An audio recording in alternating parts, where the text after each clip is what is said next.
most people are, you know why you are frustrated?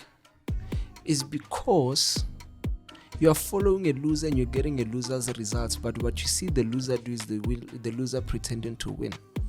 If nobody cares, then why do I have to do things for people that don't care? Yeah.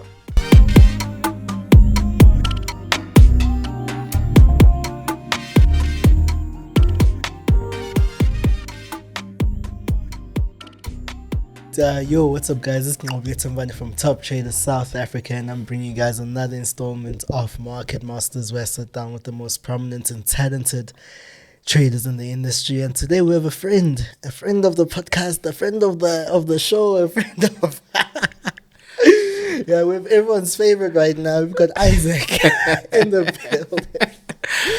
Hey everybody, how you guys doing? My name is Cat Williams.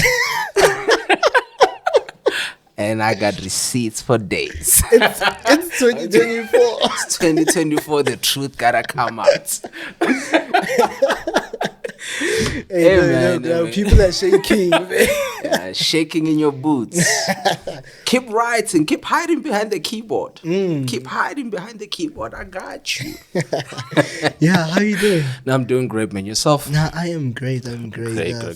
Yeah, thank you so much. Finally, we get to do this one-on-one. Yeah, man. It's been a long time. Overdue. Yeah, I mean, you're the only person who's done Industry Chats podcast and hasn't come this side as well. And I think, like I said the other day, I just felt like, it's time. Yeah. Because I realized, we've been here, but now we need to get the in-depths on Isaac. You know, we need to get the full story. And now we're here to get the full story. I know we've touched on things before, but I know you guys are probably going to enjoy the fuller story. Yeah. The proper story as well, because I know we spoke about back in the day, but I think if we can just go down memory lane as well, and just give guys the proper picture as well. We're not going to leave anything out. Okay. Yeah, I'm not trying to leave anything out, but we can actually go take it all the way back before Forex. Even if we've touched on some things, just get into it. It's okay. I'd like to believe there's a whole new audience that would enjoy hearing. Yeah, no, absolutely. All right, no, man. Thank you for having me. Compliments of the new year, by the way. Likewise. So, yeah, guys. Man, memory lane. I don't even know where to start. Before Forex, this is before you even heard of Forex. That's the best place to start. I lived quite a very colorful life. I've had experiences, man. Just to give a background of where I come from, originally from Limpopo, a small town called Zanin, Bolobedu, Ramujaji, if you've heard of the Rain Queen. No, I haven't.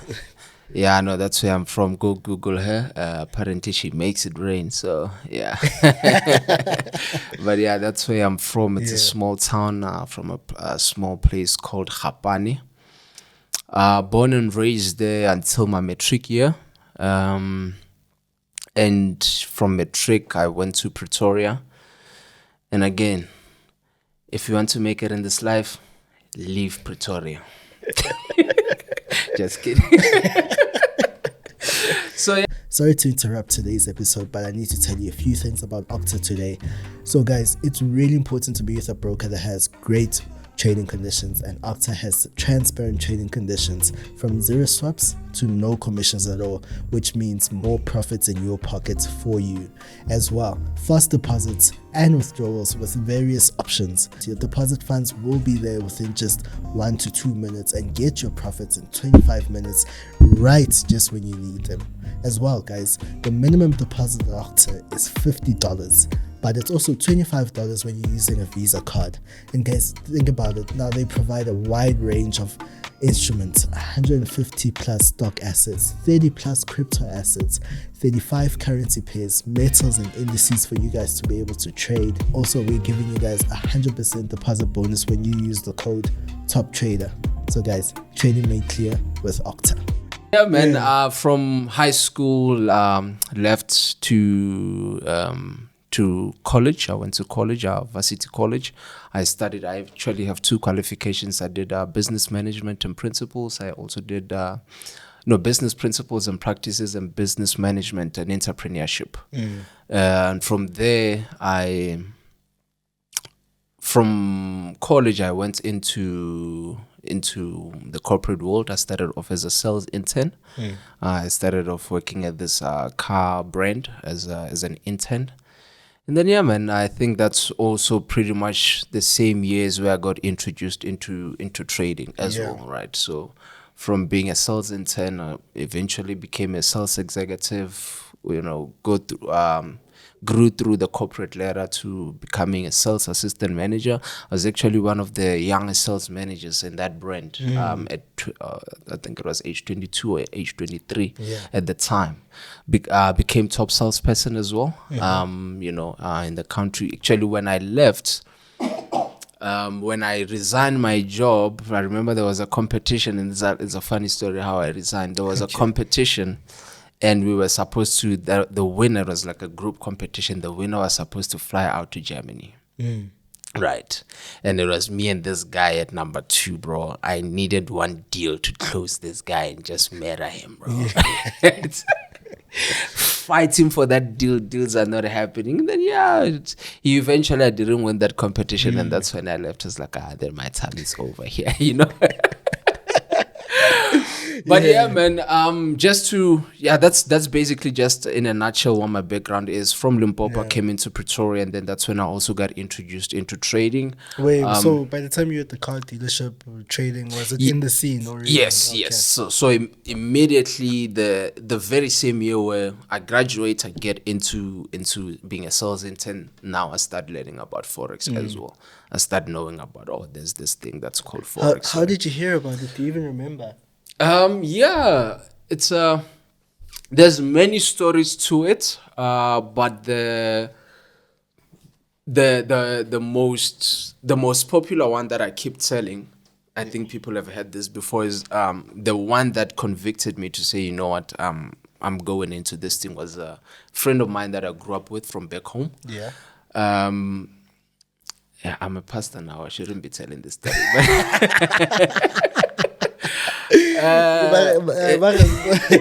It's your testimony. So me and homeboy, we were chilling. I remember it was a Sunday afternoon. We were chilling. We're chilling as boys, and homeboy's girlfriend passes by. Right. At that time, I'm driving a Mac. Now I'm making good money. I'm driving a Mac. And are you making good money from Forex or no. The job? From my job. Trading, like I said, it was there, but it wasn't. And then I said to homeboy, I can take your girlfriend.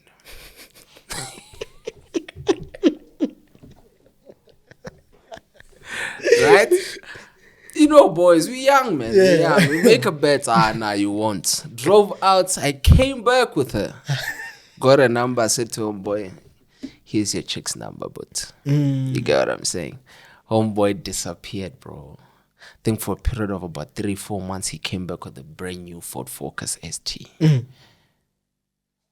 Damn, this nigga came to reclaim his glory.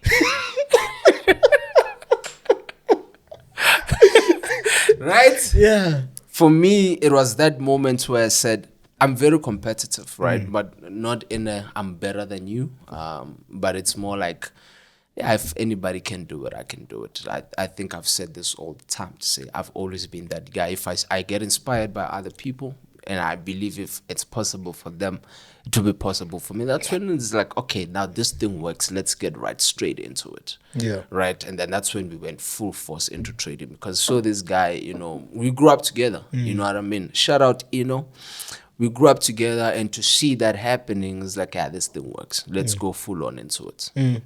So that's how I got introduced into trading. But at the time, trading was not as big as it was now. Yeah, true.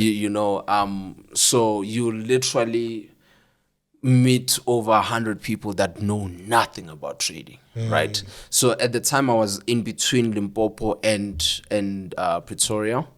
So I'd say around 2015, 2016, then I moved to the side full time, right? Then now I started meeting big traders. I started meeting people like Sandile Manzwe. I'm not sure if you know the guy. Yeah. It was big on the news. Yeah, Trillion yeah. Dollar Legacy. Yeah, I started remember. meeting guys like Gabs. I started meeting guys like Steven Makubela. I started meeting guys like Samza, Sims Africa. All of these guys, cash flow. These were big guys at the time in the trading space. So you start meeting guys like that, and you see the things that they're doing. I'm like, okay, yeah, I'm on the right path. You know what I mean? At the time we were still coming up, man. Yeah. We're still coming up. But yeah, that's been the journey, bro. In terms of getting into Forex. Personally, I wouldn't say I come from a poor background. Okay. The early stages of my life were poor at my family, and I think the thing that just gave me that conviction and belief that anything is possible. I see my dad. My dad is not really educated per se, and I was blessed enough, I'd say, to have seen the transition from where we come from. There was a time, bro, I was very, very young. Me and my dad, my mom, and my older brother were staying in one shack, one room. It was also a spaza shop, my mom's spaza shop. I remember this memory so vividly. So there was a time it was raining, because me and my brother were sleeping on the floor, and my dad and my mom were sleeping on the bed. There was a time it was raining, and my dad and my brother had to stand up, and I had to sleep on the bed with my mom. I was very young. Bro, that memory still haunts me till this day. It's like, it was so bad at the time, but I was very young, right? But I would see, let me tell you, one of the best gifts my dad ever gave me when I was young was a 500 milliliter of Maheu. Okay. Till this day, I love that. Right? At the time, see my dad walking from work, he has nothing but that pint. He says, son, I got you this. And the excitement and the happiness that I had. It's such memories that I hold on to whenever life feels like it's shaking. And you're like, but man, I come from far. Yeah. You get what I'm saying? From that shack to seeing. So my dad is in construction, right? Now things are better. My dad is in construction. So what my dad would do is, wherever he was working, whatever material that is left, would take it, bring it home, and that's how we built our house. Sure. Yeah. You get what I'm saying? Yeah. We eventually built a house like that. But for me was that possibility, seeing that everything is possible. To see that growth. When my dad bought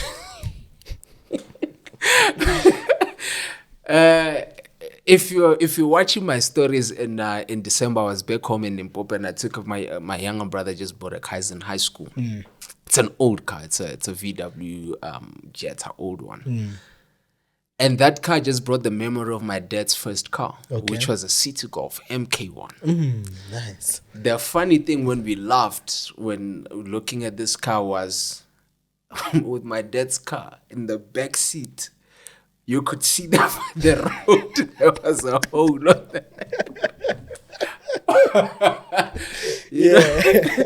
there was a hole in there. So and especially when I go home now, and as I grow older, start reminiscing, thinking of those things, and see where just God has taken us from where we come from to where we are now. Man, it's thinking about it makes me, I think you can see it, I'm not as jolly as I used to be. I think just thinking about it now just makes me a bit emotional. But to see that, and coming from growing up from that stage, gradually seeing my dad making things happen, from that MK1 Golf to now looking at home, there's no space for cars. It's just so many cars at home. Yeah. There's no more space for it, Funny thing, on that note, my mom actually reminded me about it not long ago. I had his soul rest in peace, my younger brother. He passed away in 2001. Okay. And that's a very touchy subject for me, because I was actually the one that was supposed to be in the car with my dad. right? And I'd never been able to forgive myself, I think, until 2022, late 2022. That was the first time I really went to his grave as well, just to say, okay, now I think I've let go of that, right? Young boy used to always say, God, I pray to God. I pray to you that my dad has so many cars. Yeah. Right. And now to see that prayer of the young homie, manifested, and we see there's literally no space at home. So many cars. Some are just breaking down just by sitting there, Yeah, man. So I've been, for the first part of my life, there was a bit of poverty, right? But we were such a happy home, we were such a happy family. And also the people just around us. You never know that you're poor until you see other people that are doing better than you. That is right? true. That is quite true. When you see everybody around us and the love that the people had, the community, right? That's why I'm so big on community, right? That's why I'm so big on genuine love, because it can take away the pain, right? If there's so much joy and peace and people just genuinely loving each other, you can now shift the focus from what you don't have to what you have, right? So yeah, man, those are the early ages of my life. I think late primary school, early high school. That's when things were just starting. We were not rich per se. You're just okay. We could eat. You know what I'm saying? We were not driving Rolls Royces, but we could eat. You saying we're not driving Rolls Royces? That's it's like I said, it wasn't an it was like not a G class. Not even that, man. Again, if you compare to where you come from to where you are, as much as for other people it may not seem like riches, to you it's like, man. If I was getting $100 a year and now I'm getting 1,000 rand a year, that's a huge jump for me. Yeah. You get what I'm saying? So it was like that for me. Not really poor, but we were okay. Yeah. We were okay. We had a good family. We ate. We could go out nyana at some point, Sunday lunch nyana with the family, So yeah, man, that was my upbringing. Very close with my mom, very close with my dad. Now more than ever, even now that I'm growing up, I'm starting to also understand what it takes to be a man, the sacrifices that he made. Yeah. At the time, I've always looked at him as, this is my dad. But now as a man, I look as like, this is a man. This is what we, it takes sacrifice. Yeah, it takes sacrifice to make sure that you put your family together, to make sure that you provide. And when you see in the generation that we live in, where there's a lot of absent fathers, and you can't help but just stand in awe and just like, thank you for not leaving, man. Hey. You get what I'm saying? Facts. Like, thank you, bro. Forget that you didn't give me so much money. Forget that I didn't get the coolest kicks. Just thank you for staying, man. Thank you for being there. And it's such an underrated, like, not promise, but such a gift. It's like, a gift, yeah, bro. Such an underrated gift, honestly. It's a gift. Honestly, I can tell you right now, man.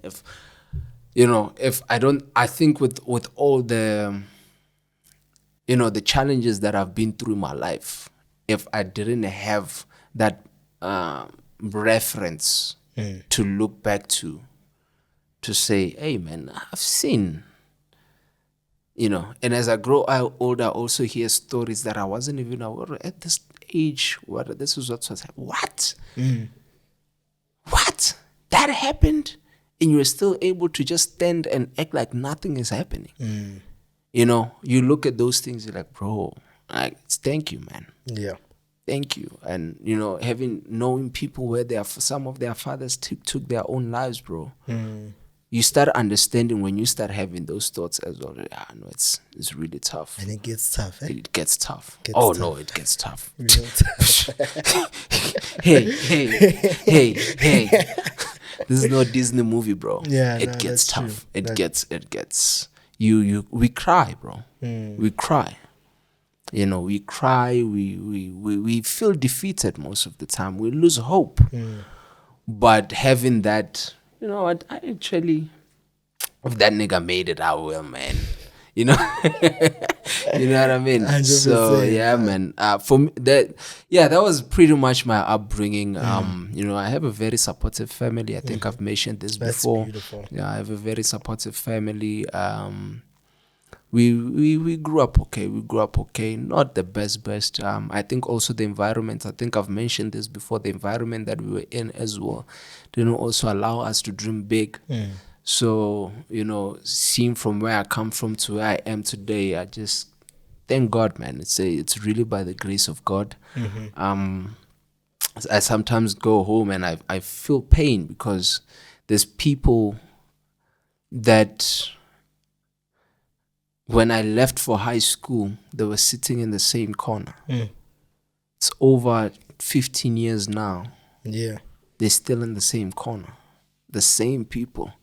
I was making an example when I was driving my little brother's like, we're going to pass here. I know whose car is parked where. I know who's sitting there.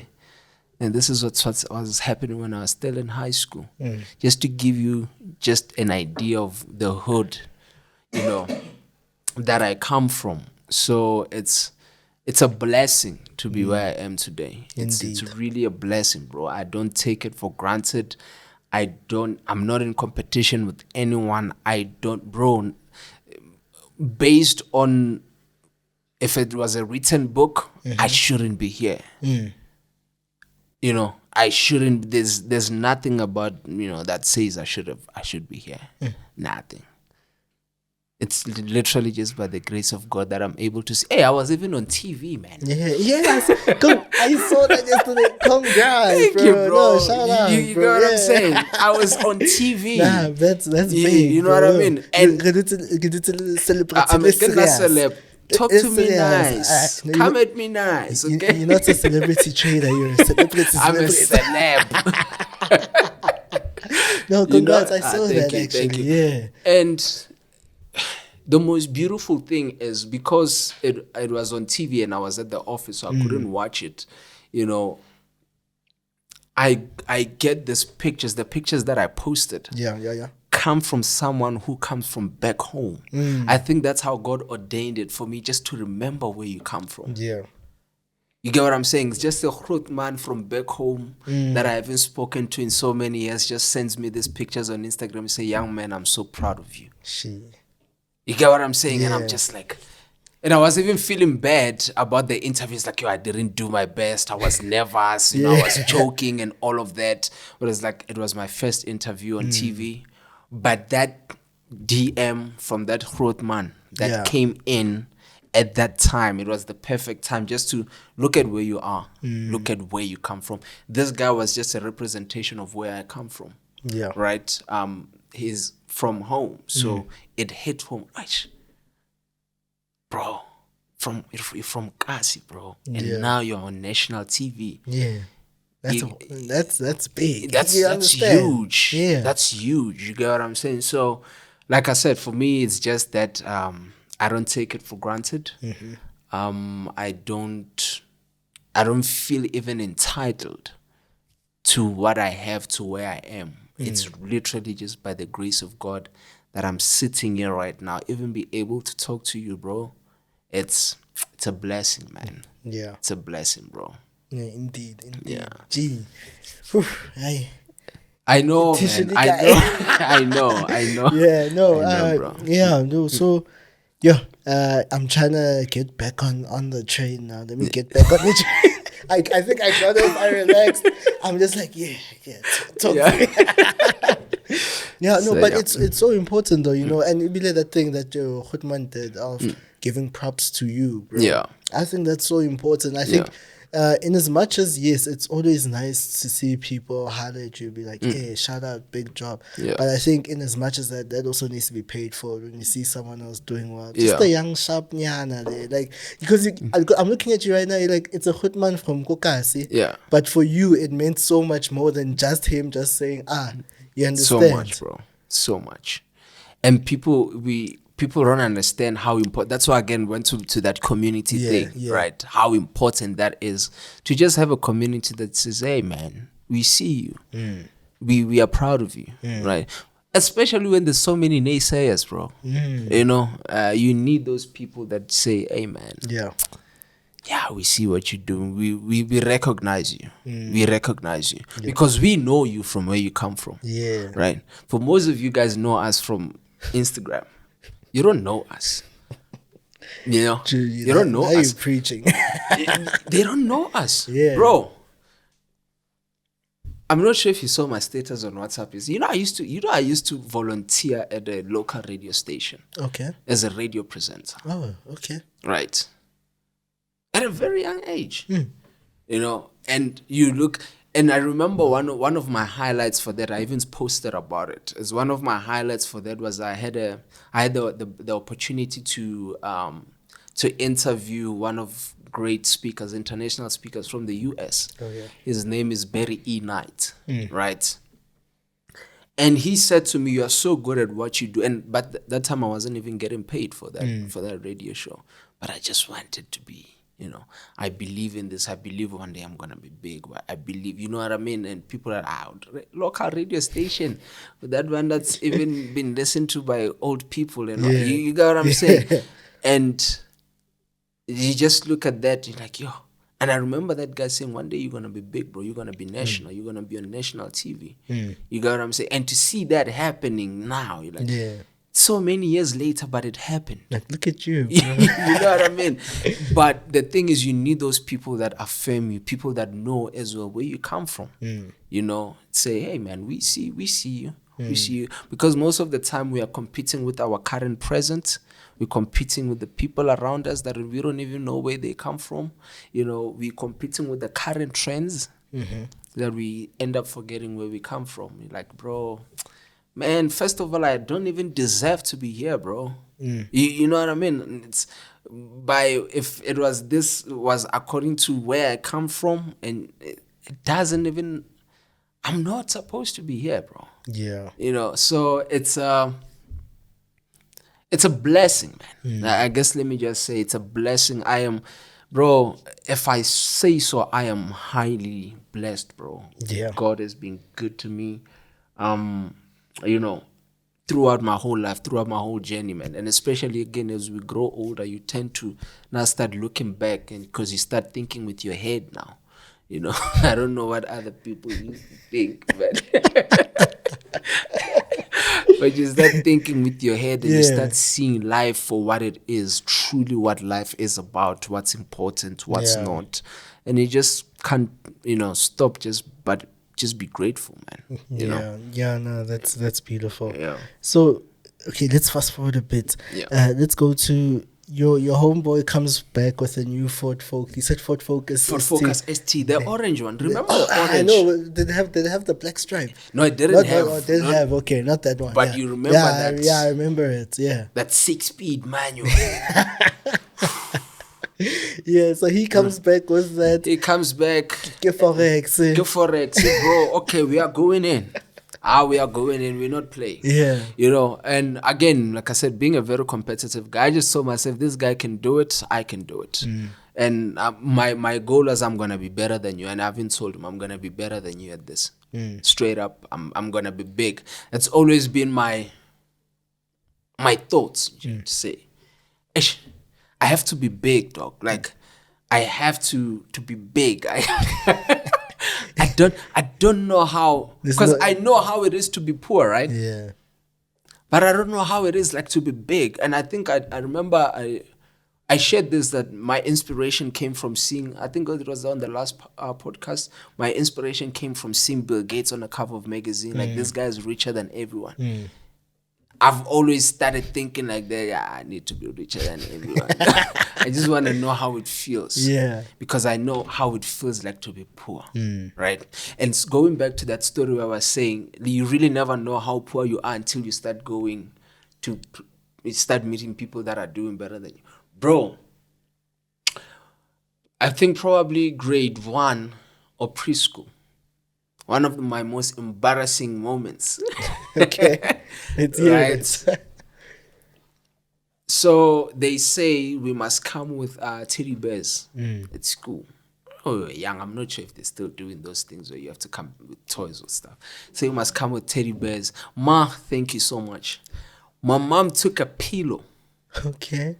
and literally cut it off and made a doll for me. It was so ugly, but Gee, yeah. right? And it was so embarrassing to, when you go to school, you're trying to take it out. Worst case that day, over and above that pillow doll, Yeah. right? My scarf tin was pop and milk, right? And it spilled. Bro. Gee. Right? Yeah. Those who know me will tell you my favorite meal today is putu. Okay. Why? Yeah. Because now it's like, now I don't have it because it's a must. Now it's a luxury. It's just one of those things that say I do it because I can. Quick question for the people: sugar or no sugar? No sugar. No sugar. Don't do that. Don't do that. Don't do that. Okay? Please, don't ruin it. Yeah. I don't know where you guys get the sugar from. Don't ruin it. There needs to be sugar. No. Yeah, sorry to interrupt. So yeah, man, it's like I said, it's from then. So well, definitely I have to learn this, and I was fortunate enough. I had divine connections, man. Okay. God brought in the right people at the right time into my life, that then my Forex career took off. Yeah, but the learning process, what was it? What were you guys learning? Where were you getting information?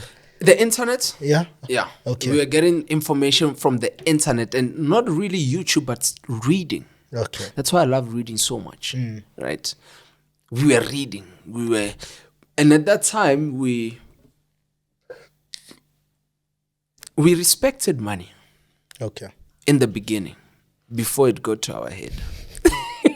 We respected money. So we were studying, we were reading, just trying to find information, gather the right information, and then now remember I told you when I moved this side, then I started meeting people that were doing this on a bigger scale than we were. Yeah. Right? So now I start to learn from them, and I've learned it all. You wanna talk indicators? Let's talk Bollinger Bands, bro. Been there. Stochastics, been there. You know what I mean? You wanna talk price action patterns?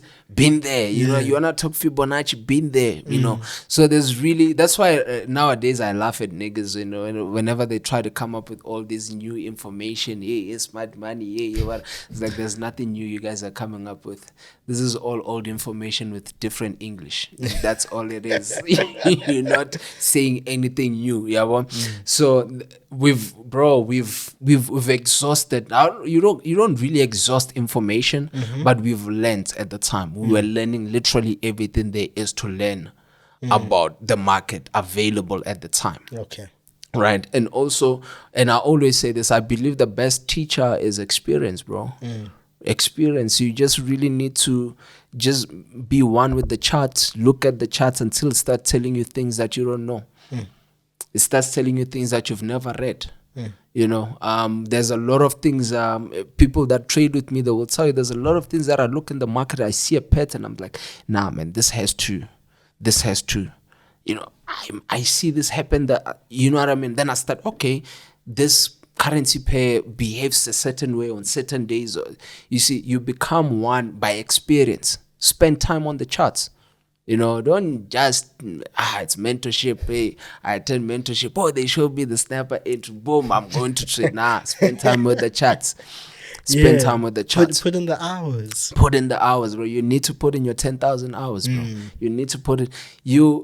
And I did a video not long ago. I said, traders need to understand that the first year of trading is not about making money. It's about developing your own playbook. It's about developing your own structure. It's about building your business. How is my business going to run? That's what the first year of trading is about, right? And once you start spending time with the charts, there's no mentor that's going to tell you a whole lot of nonsense. Because I'm going to be real with you. None of us are saying anything new.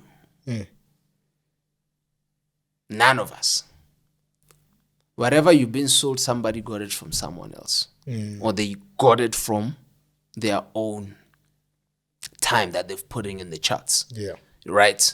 But it's nothing new. There's no, I've developed this strategy. Like, it's what I'm saying now. I'll see a certain pair behaves in a certain way. That doesn't mean that I discovered that, or that I made that up. You know, like how these people claim that they trade like banks.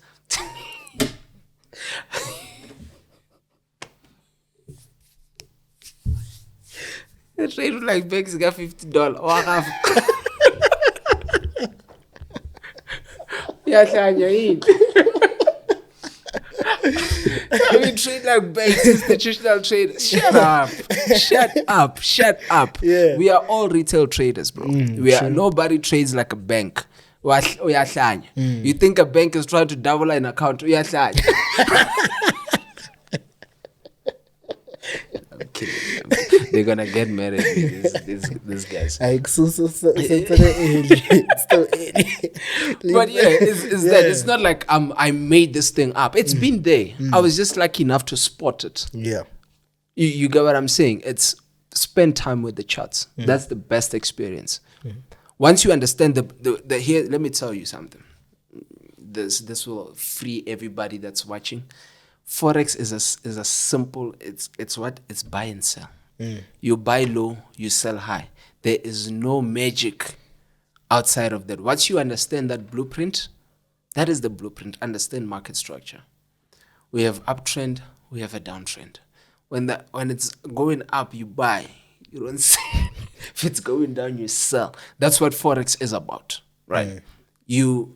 It's a market. It's where buyers and sellers meet. So there's only two things that happen. Either the market is going to sell or it's going to buy. And once you start understanding that everything else comes on the right foundation, if the foundation is not proper, what kills a lot of traders is instead of understanding holistically how the market moves, we chase strategies. Yeah, that's right. True. And I don't know where people get this misconception from, that, this thing has strategy. I get it. But don't forget, people needed something to sell. They needed to sell this somehow. It needed to be sold. Yeah, I guess. You know what? Actually, let's flip the script. Okay. Let's stop talking about the mentors. Let's talk about the people. Okay, let's get to it. Right?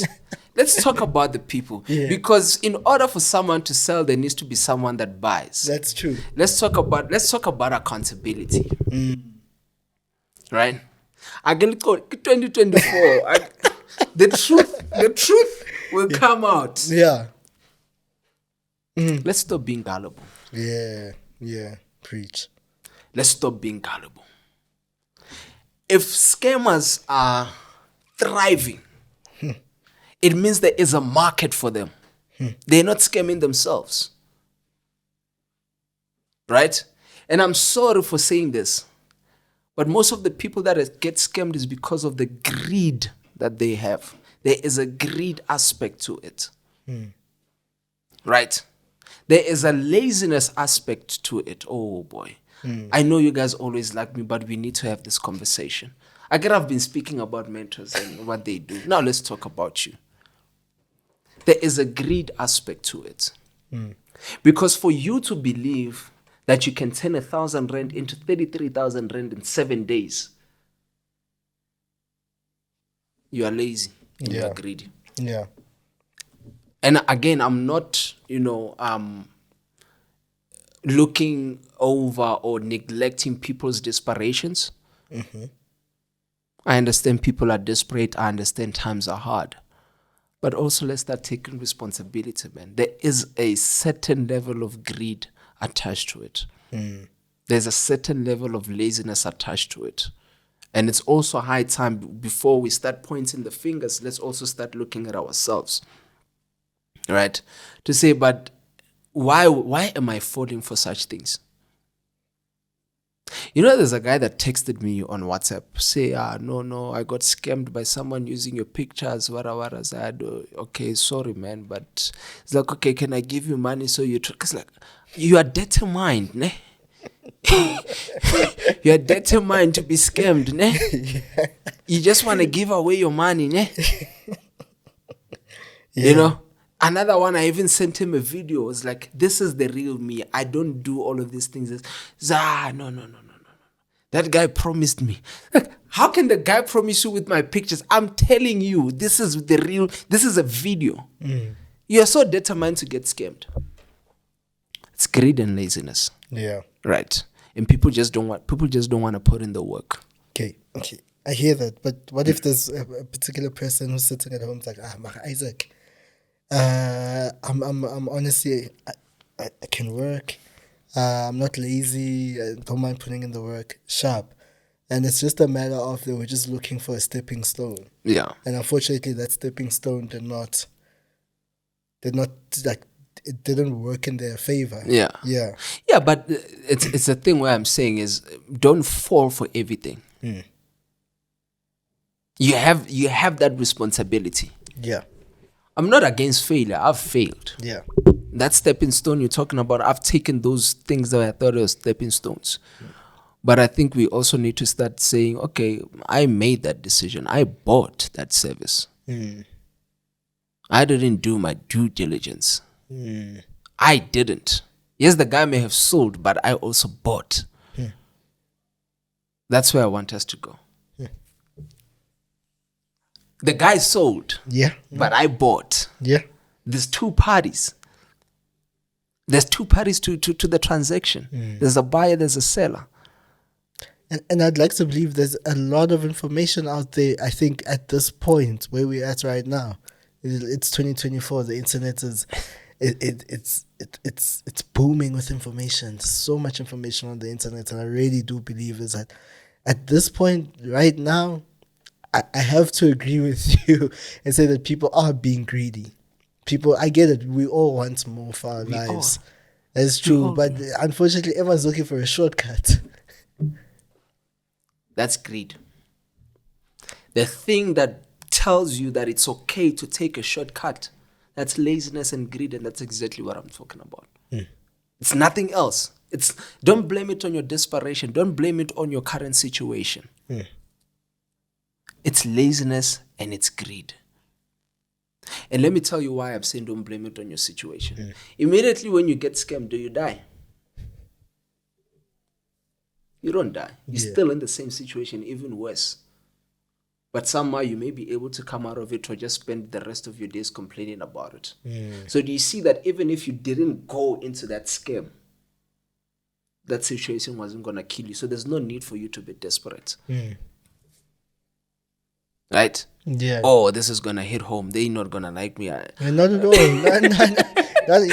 You're no one's friend today. I got receipts. My name is Cat Williams. They know I'm coming. Yeah. And the thing is, and you find that right now, it gets to a point where I get it. Young guys, they have bokoko got their pensions.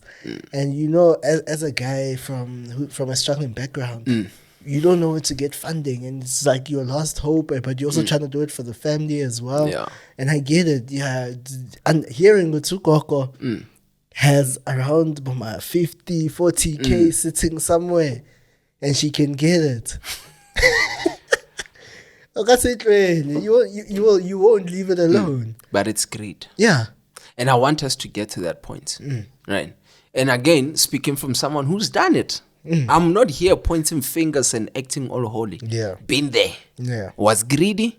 Been there. And I know the price you pay for that. So what I'm saying is, in 2024, let's just stop trying to turn 1,000 rent into 30,000 in 3 days. Please stop. 3 days. Please stop. 3 days is too long.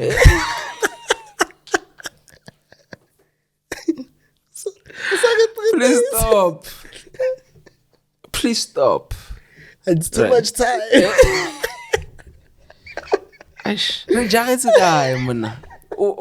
What are we rushing for? Where are we rushing? Even though that target of 30,000, you're insulting people.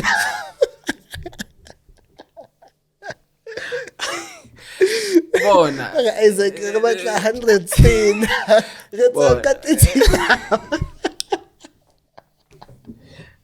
But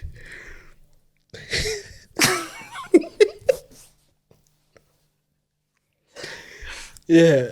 I don't know the test account. The test account. It's becoming a bit childish. Mara, like I said, today I'm not really interested in mentors. I want to talk to the people. Let's talk to the people. I think if we and I've noticed from the previous interviews we did, you know, the comments would say, no, tell them Isaac is speaking facts. So it's more tell them. But people tend to not get there. Oh, ish, this can also apply to me. So let's speak, guys. Why are we putting ourselves in situations that are not good for us? Yeah. Right. Yes, the guys are trading test accounts, posting millions a day. I had Market Snapper saying you can blow $1 million a day.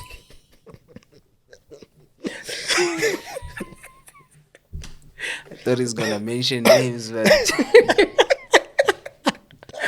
you know, yes, they are doing that, but you also believing it. And why really stubborn? So why are we so stubborn to believe lies when you can see we keep going? But we keep going. Yeah, it's just like really going down to that whole thing of operandi. He must come on the show and come explain how he makes R1 billion within a week. What? R1 billion within a week. I shy $1 billion. Who is that? The operandi. He must come on the podcast and come and explain. A trader? Yeah. Makes R1 billion. Yeah. Retail, mind you. In go MT. Is he South African? Yeah, go MT4. I don't know if he's South African, but you know, he's this side. MT4 is shy up. Hey, I can't root him. Hey, yeah, he must come on the podcast and come and teach with us. Which broke? Yeah. Eh? Which broke? Is it selling mentorship? I want to sign up. He's gone. But you see, that's what I'm talking about. What I'm referring to right now is that it's from some kind of a cult following because he's able to post these screenshots that it's just like when something is too good to be true, it probably is. Yeah. It probably is. But he's got this thing of like when you go to his comments, you see people defending him. Gee, like their lives depend on it. Yeah. Yeah. So when you talk about people, you know, and the reason why I brought this up is that you're referring now that as people we need to stop. You are one. So I'm just like, you understand now there are people who are choosing to believe certain things because you bring me into a conversation I didn't want to go to. I'm sorry. I don't know the guy. Yeah. Let me show you one screenshot. I don't know the guy. Oh, my voice got I don't know the guy, but profit 1.3 meter. They deposited 650.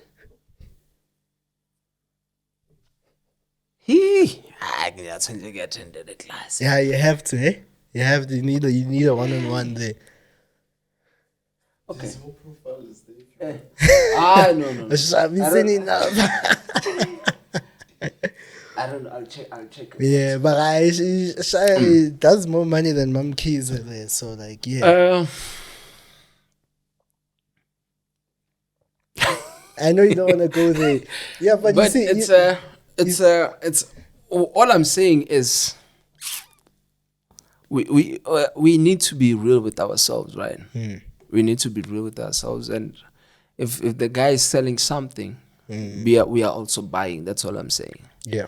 Right. And if we keep on buying, I really don't want to go into this. Before we get into this, let's go back. Do you learning Forex? I really, because I feel like it's gonna be too controversial. Yeah. But let's go back to learning Forex. Maybe I'll. Yeah, right? so you guys are learning Forex right now, and then when do you make like your first deposit? No, first deposit, the first time I started trading. Yeah. The first day when I knew about trading, the first time I deposited, I think it was about 35 grand or so. 35 rand. Grand. Oh, grand. Yeah. First time. Yeah. Gee. My whole salary. I made 87,000 rands. Oh, Profits. You even made money. Overnight. I had no idea what I was doing. Gee. I always tell this story. Overnight, USD JPY. Yeah. Overnight. I wasn't even trading on MetaTrader. There was a platform called WebTrader. Yeah. Yeah. It's back in the brokers. The broker is still there. It's one of the biggest brokers in WebTrader. Okay. I don't know if it's still happening. Back in the day, when you open an account manager will give you a call. It's just start telling you, okay, when you see this is what you must do. This guy literally told me, when you see in the graph, you buy. And you did that? I did that. And again, that was also my second confirmation. Okay. To say, we have to learn this thing. Yeah. This thing works. So you made the 87 grand. 87 grand. Did you receive withdrew it? Ooh. It came. That's why there's never a person that can convince me otherwise that Forex doesn't work. There is no person that can convince me that Forex doesn't. When I saw it first, for a lot of people, the experience is different. I came in, I lost a lot of money, I lost hope. Me, I came in, I made a lot of money. Then I started losing. Yeah, no, but thing is, a lot of people in that position right now, either the mindset would have been, I put in 35 grand, made 87 overnight, and I believed that I could make $1 million, and then they lose it. The money only ends on the chart. It never reaches the bank account. So when you say you took that money out, I needed to see if it works. Yeah, sure. There's no. I almost said something. I'm not an idiot. Yeah. I'm not an idiot. Yeah. I don't just believe anything. I needed to see this thing works. I took a risk, cool, but okay, how does it come back into my account? Because I can't spend it from there. Yeah. When it hit my account and it landed, I knew that this is it. But obviously after that, there's a streak of losses. Yeah. But because then I didn't know what I was doing. But the conviction was there to say this thing works. It was strong. All I have to do is I have to learn how to do it. It's like I'm that person where I always consume knowledge. I never think I know it all. Never. I'm a student of life. Whatever I encounter, I tell myself, I'm going to be the best at this. Right now, I don't know anything. So I need people that know how this thing works. I need to consume as much as information from it. I need to do a trial and error. And I think maybe also comes from, again, seeing, from my background, just seeing my dad making things happen, from understanding process, right? Understanding that there's a process to things. It's not just, and also my background in corporate, in sales, I understood from, I was an intern, I knew nothing. The more trainings I attended, the better I became, to the point where I became the top salesperson, right? Knowledge, right? Knowledge. Right now, I can sell you water by the beach, bro. I can sell you sand by the beach. I can sell you ice in winter, bro. Why? Knowledge. Yeah. Right? So even with my trading was like, okay, this thing works, let's try it. Cool. It does work. Let's see if it really works. Then we went in and consumed the knowledge. I never believed in quick money. I never believed in that. But at that point, did you feel like that was quick I money? knew it was strictly luck. I never lied to myself. I knew it was luck. Yeah. Because I didn't know what I was doing. It was this guy that was talking to me on the phone, and I'll see. He called me. I'll see if this thing you're saying really works. I bought into it. It worked. But then I knew that I didn't. So now the question was, okay, fine. I need to start learning this thing because I saw the potential. But quick money, I never understood the concept of quick money from a young age. Bro, I used to work from I started my first business when I was in primary school as well. Selling sweets. Yeah. High school selling. In high school, I started working at supermarkets, local supermarkets, because I understood weekends. I told you my dad is in construction. Weekend, school holidays, if I'm not, my dad will take me to work. Till this day, my little brother is doing the same. My older brother, we've all been through the same boat. You get what I'm saying? I've always know that money comes after work. It's never the other way around.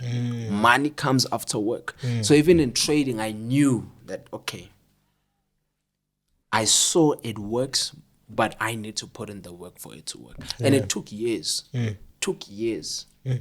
Years of ups and downs, years of the shady things happening, years of doing classes, neglecting trading. So it's a whole process. It's a whole journey, right? Of, hey, man, the thing is, you always have to go back to the chart because every other thing is seasonal. So you go back to the charts. Like, this is where it all began. Yeah. For me. Yeah, rather. yeah. For me, it was never we going into this to start mentorship, which is what these guys are doing. Oh, Abu Isaac and them, they're making money. Let me just get into trading so I can become a mentor. We came into this because we wanted to be traders. From the beginning. That's why till this day we are still striving to become professional traders. And nowadays people their aspirations have changed. Yeah. People are really coming to the game to be mentors. You know, excuse me. Literally, how do I put this? You know, there's some things you want to say, but because I'm always here. Whether you're here today, you're not. So literally, I always need to watch what I say. Yeah, look, people are aspiring to be mentors. People are now there's a particular way. You know, I like what you say. You guys, the aspiration was to be traders, and I don't know that has kind of died down because of the current culture. Yeah, where it's at right now. I need to have people need to call me their mentor. Yeah. Or else you're not successful. Yeah. For us, like I said, it was when we started, I can understand for them because that's what they see. That's what they get fed. Okay. With us, I don't even think Instagram was there at the time. You get what I'm saying? So it wasn't a matter of, I got inspired by these kids that I see posting with money. Bro, we were using VGA cameras at the time. You young kids don't even know what VGA is, you know. And at the time, do you know what a VGA? Exactly. And at the time, it was like, no. That was the it thing. 100%. That was the it thing. You know. So it's when we came in, I think I probably knew about mentoring maybe when I was like maybe 2 years in the game. It's like, oh, this is where we can also make money. Yeah, but before let's not even touch that over there. So you make money, then you say you start losing money because now you're learning, but you're losing money. You're on a losing streak. But at this point, is your spirit not dying down a bit? Nah. That 87 grand till this day still motivates me after I take a loss. Yeah. So what keeps happening during that period? So remember, I'm waking. Yeah.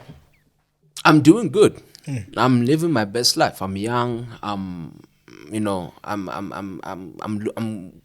wouldn't say I'm rich, but to me I was rich because I'm earning quite well. I mean, my bed month, I'd probably take home about 30 grand on my bed month.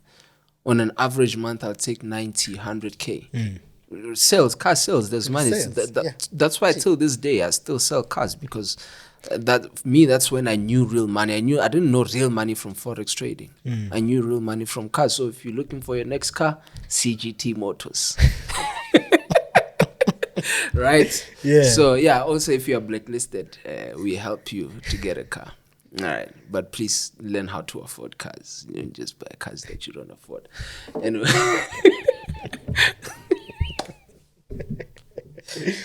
Yeah. I'm sorry. I get carried away sometimes, guys. It's in the blood. I used to be a thug before I was a pastor, so you know. So yeah, man. At the time is I'm doing well. I know that I'm gonna crack this thing. It's just a matter of time. So look at my life, bro. My life is just a movie of disappointment after disappointment, failure after failure. Okay. And my life story is a story of resilience. I don't know how it is to have things easy. Every time I tried to do things easy, I got bent hard. Every single time. Every time something was easy for me, I got bent really hard. So my story, my life story has always been resilience. You're gonna fail. It's gonna be tough for you. What other people have to do, so if somebody does this to get that, I have to do 10 times the effort. That's always been my life story, bro. Yeah. You get what I'm saying? So it's always been, okay, I know this is the scroll of my life. You know, I wouldn't even say it's bad luck, but I believe it's a message that I also have to send into the world for people that are just like me, right? To say, hey, I understand it's bad, but look at me. I'm still going. Till this day, I'm still going. You know what I mean? So it's never... There are days where you get discouraged. Obviously, we are all human. There are days where you want to lose hope, but you always have to pump yourself up and say, hey, let's keep going. I know, and my thing has always been, I know what it's going to be like if I give up. I already know. But I don't know what it will be like if I don't. My curiosity keeps me going. That's why I'm resilient, bro. How many times did the industry write me off, bro? How many times? How many times did they say Easy is broke? How many times have people laughed at me? You see my life story going up and down. You see everything. It's always out in the open. It's never a secret what I'm going through. It's always out there, and you see it. You know, if you don't have faith, look at my life. Yeah. If you don't have strength, look at me. Just look at me. I keep going, bro. I keep going. Yeah. You know, I keep going. They laugh at me. I keep going. It's sad. It's all hell broke loose. I keep going. So it's always been like that for me. It's never. I know I'm not lucky enough or privileged enough to get things instantly like that. I always have to. Yeah. You know, always have to work hard. So it's always been like that for me. Yeah. So that period, that 2-3 year period before you stepped into the course or you know, were you making money during that period, like from the charts? Yeah. Yeah. So before the courses and stuff, so now I met all these other traders. I start seeing the lifestyle as well. I did, by the way, guys. There's nothing new under the sun, the Bible says. Yeah. See all of these things that people are doing right now, bowling and all of that, did that, done that. Just that we, like I said, we had VGA cameras at the time. So you couldn't tell the whole world about it. You know, and literally what you're saying right now, this is a bit off topic, but what you're saying right now is so true. You know, we look at my 2000 now.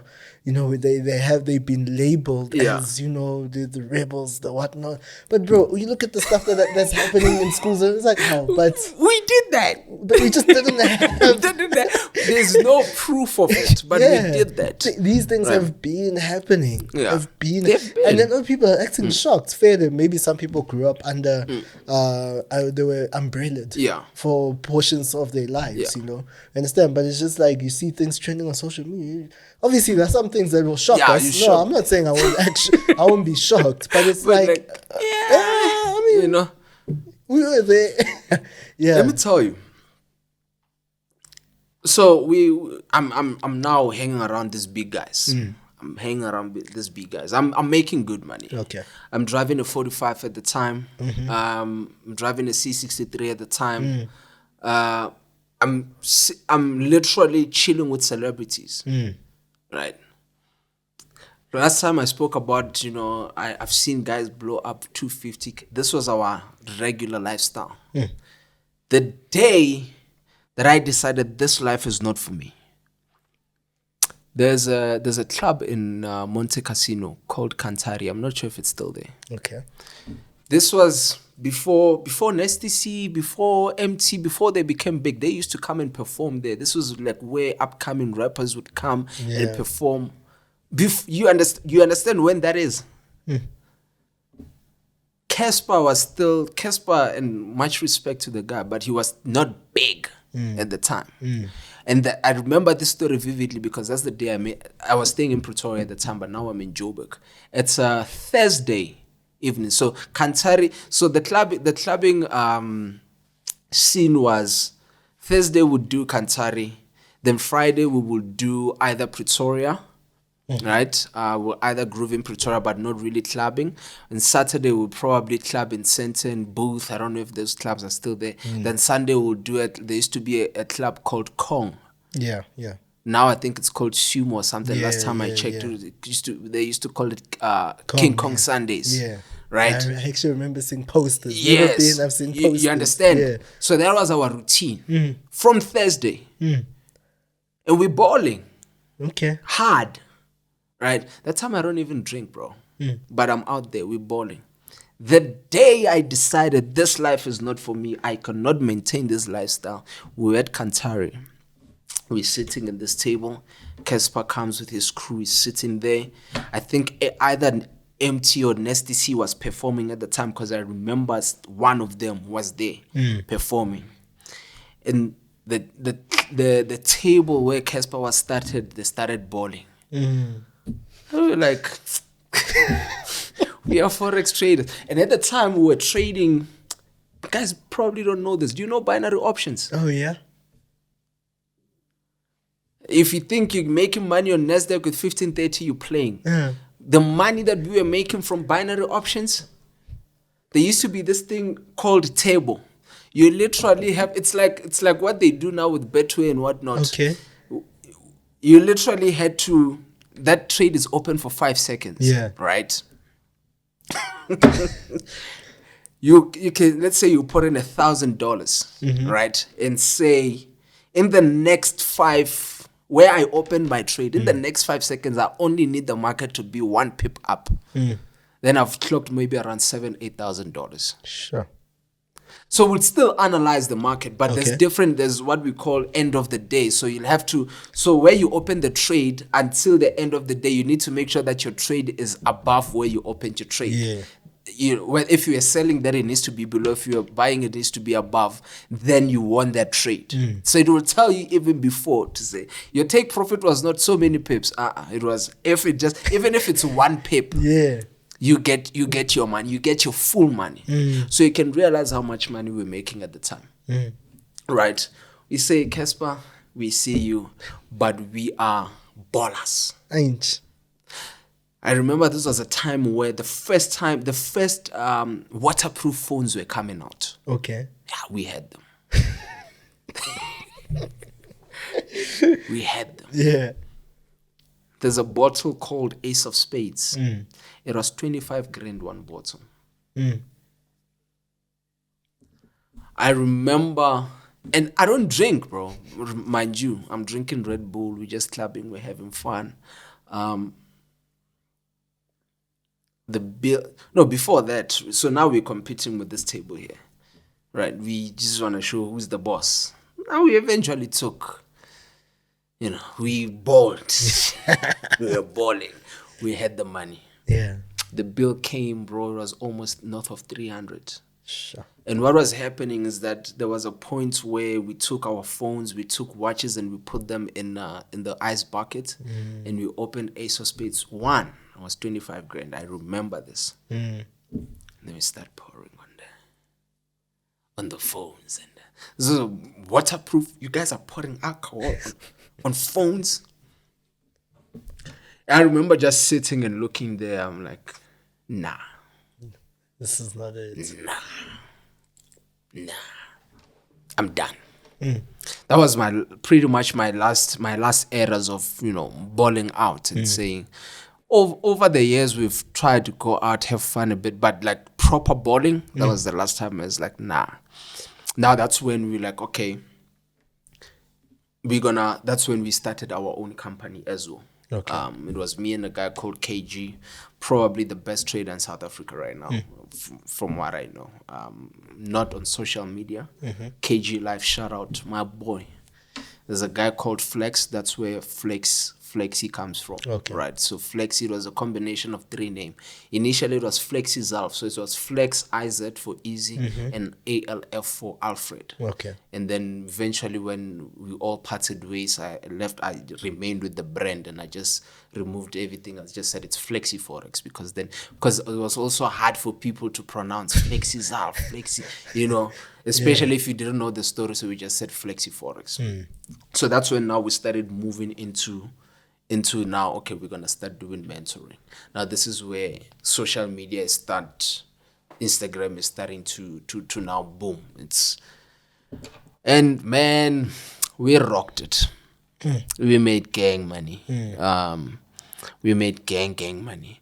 But I actually remember our first seminar. Okay. I had to beg people to come. Just to show you the story of resilience. Right. I remember telling my boys, in fact, this is our first time.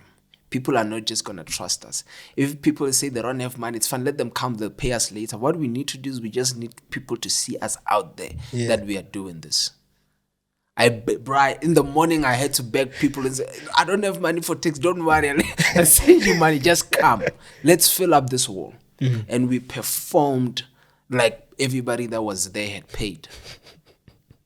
I'm like, you have to put in the work because what I understood process. We're not just going to get into it. Eventually, that skyrocketed. And now, this was now when the era where the other guys we had the perfect timing. Right? We had the perfect timing. The other guys were now starting to also start offering, you know. Now that's where the clicks started, you know. The Forex started being big at the time. Right?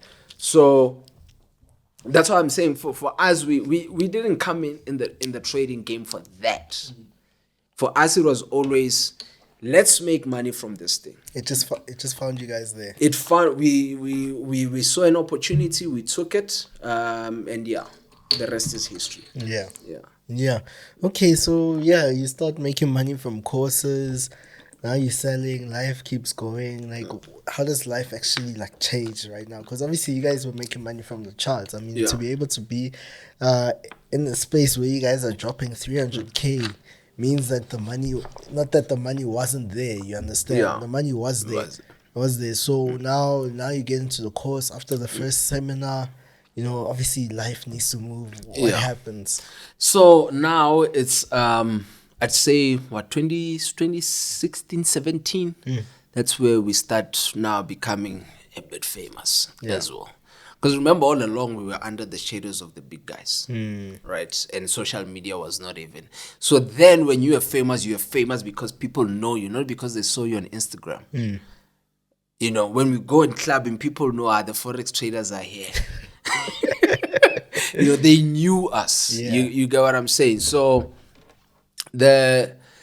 from there, social media starts coming in. We start knowing about other traders as well. We start getting in there because now we've moved our business from just the trading alone to we are now mentors. We are now running a company. We offer education. So we now start being out there. We start being out there. We start meeting with other traders as well that are also coming up. You get what I'm saying? So the trading died down at the time. Yeah, because what's the point? We're making so much money from classes. We're busy. There's no time to trade. We're busy. When are you going to trade, bro? We're busy. Weekend in, weekend out. We're touring the whole country. You know, during the week, we're busy. We're going up and down. So at the time, trading is like, we now start trading because we want to. It's just, by the way, we are traders. Let's just put in a young 10K. Let's put in let's just trade for the fun of it, you know. that at the time trading was not so big until I'd say for me, I went back to trading probably like serious trading when the before the Nasdaq era started. Before then, I was like, because especially now, the very same guy that introduced me to trading before I left Pretoria now, is staying with me. Right? He's staying with me in Pretoria, staying in my place. This guy's always trading Dow Jones and Nasdaq. Till now we're trading currencies at the time. We're trading currencies. We don't even look at Nasdaq. But this guy, bro, is closing. He's going in with 1,500, but he's closing quick profits there and there. Like, okay, I need to start. And at the time, it was so easy to trade. So now when I moved from Pretoria going to Joburg, I'm out of all the crews. I'm out of all the Forex noise. I'm like, okay, fine. I'm going to start trading now. I start going in, but I go in where? On Nasdaq. This thing pays. I don't even tell people. This thing pays. No signals at the time. I was actually off social media. This was the first time I went completely off social media. That's when rumors started happening. Oh, this guy is broke, wara. But now I'm making money. Serious money that I've never seen. We were swing traders, bro. We used to hold trades for a week or so to get serious profits. Now I can close the day knowing how much I made from Nasdaq and Dow Jones. Bro, we're raking it. I introduced, there's a guy called Etu. I'm not sure if the guys know him. Etu Mdai. Yeah, no. I remember I had actually went to Cape Town and he had attended my class at the time. I told him, I was like, go and buy Nasdaq right now. Go and buy Nasdaq right now. And let's come back next month and see me where it is. Tell me where it is. Then he also started growing up. Then we become buddies now. We start trading Nasdaq together. So we're raking in money. We're raking in money until that guy, that broker closed down. Ash. Back to reset now. Need to go find another gold mine.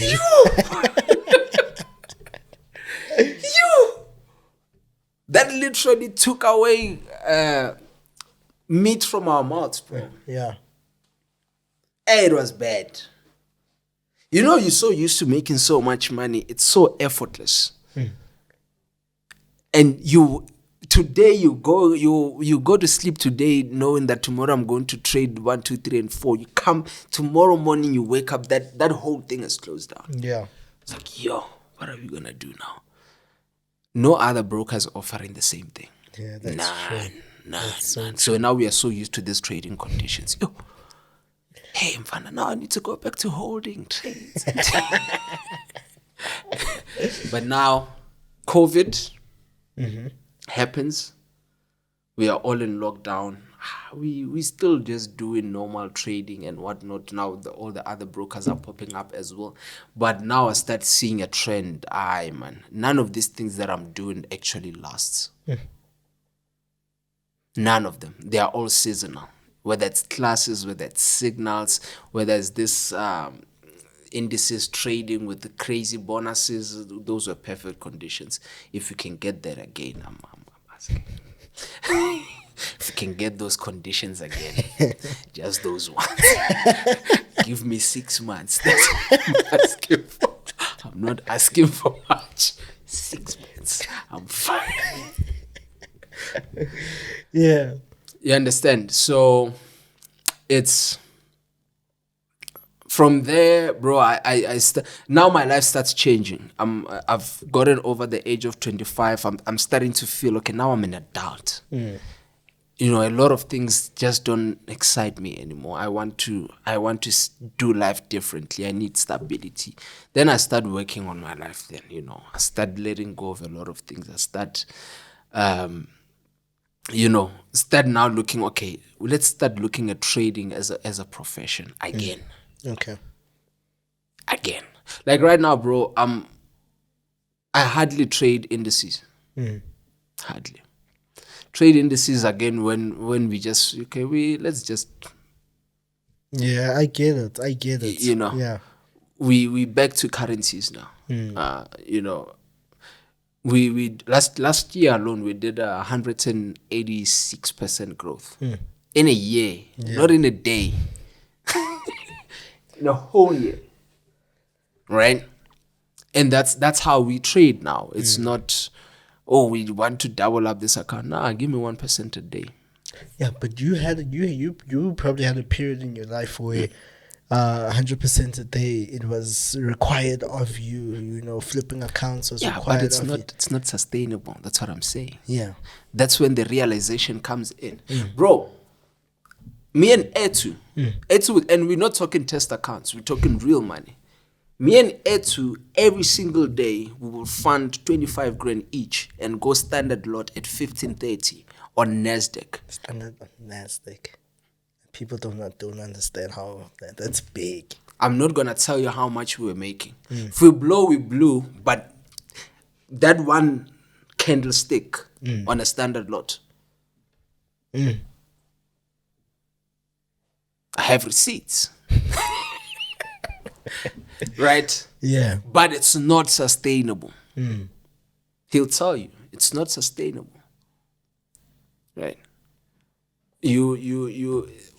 I'm now at a point where it doesn't matter how much I make. It's the longevity, the stability of it. I'm way beyond I need to make 100K. I'm way beyond.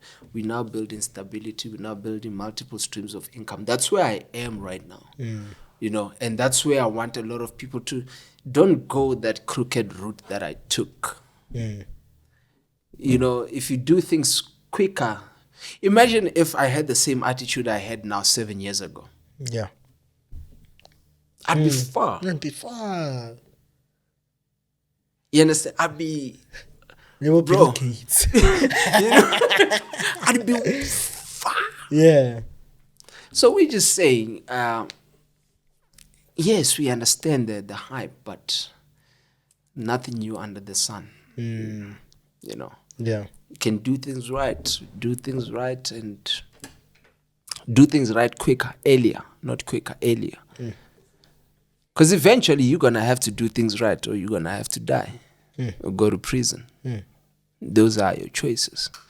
So just do the right things earlier.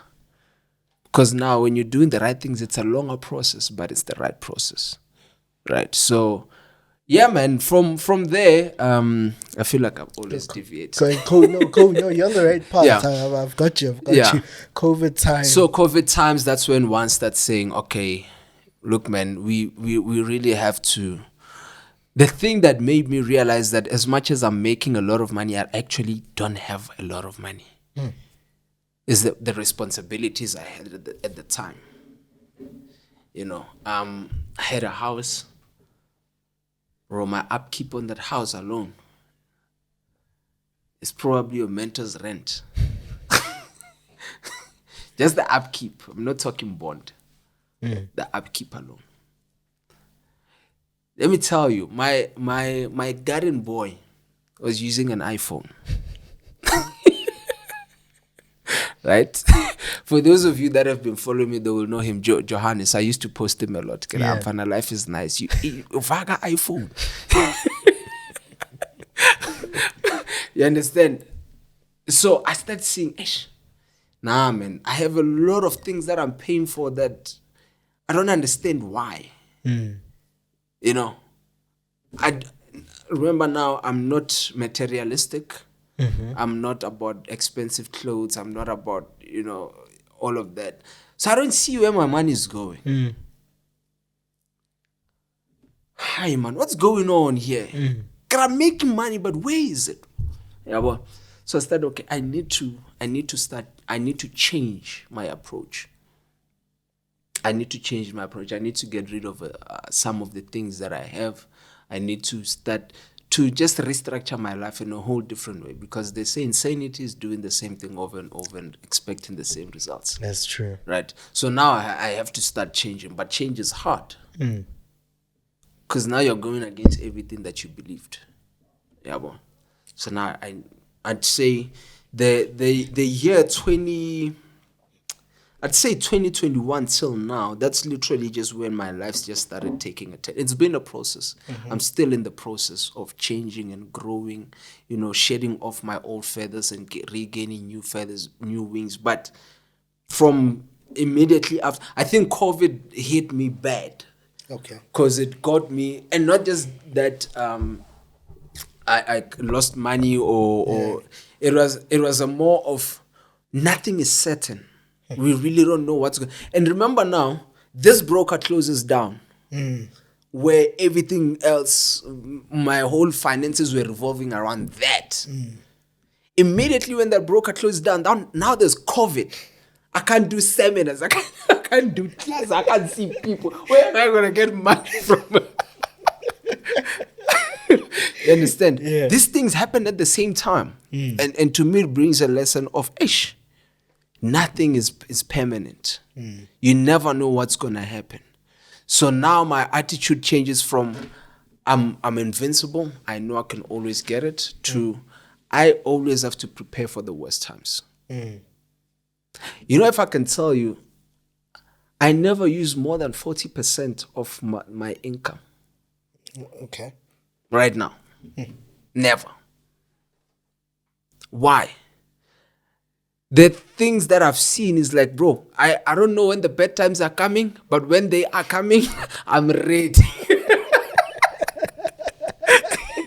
You get me? Yeah, I get you. My thing now is freedom.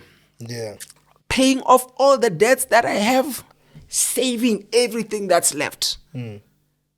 Right? If bad times come now, I'm ready. If we have another zombie apocalypse, I'm ready. You guys can stay outside and fight zombies. Me, I'm fine. Right? Because of that. So the life started changing there. And I moved from, started doing more businesses from there. Trying a lot of things, getting into mining, getting into farming, getting into a whole lot of things where I'm like, I really just need to find stability right now. I moved to Emelo. I was staying in Emelo at the time, so I'm renting the house in Hartis. I'm staying in Emelo now. Let me tell you a story.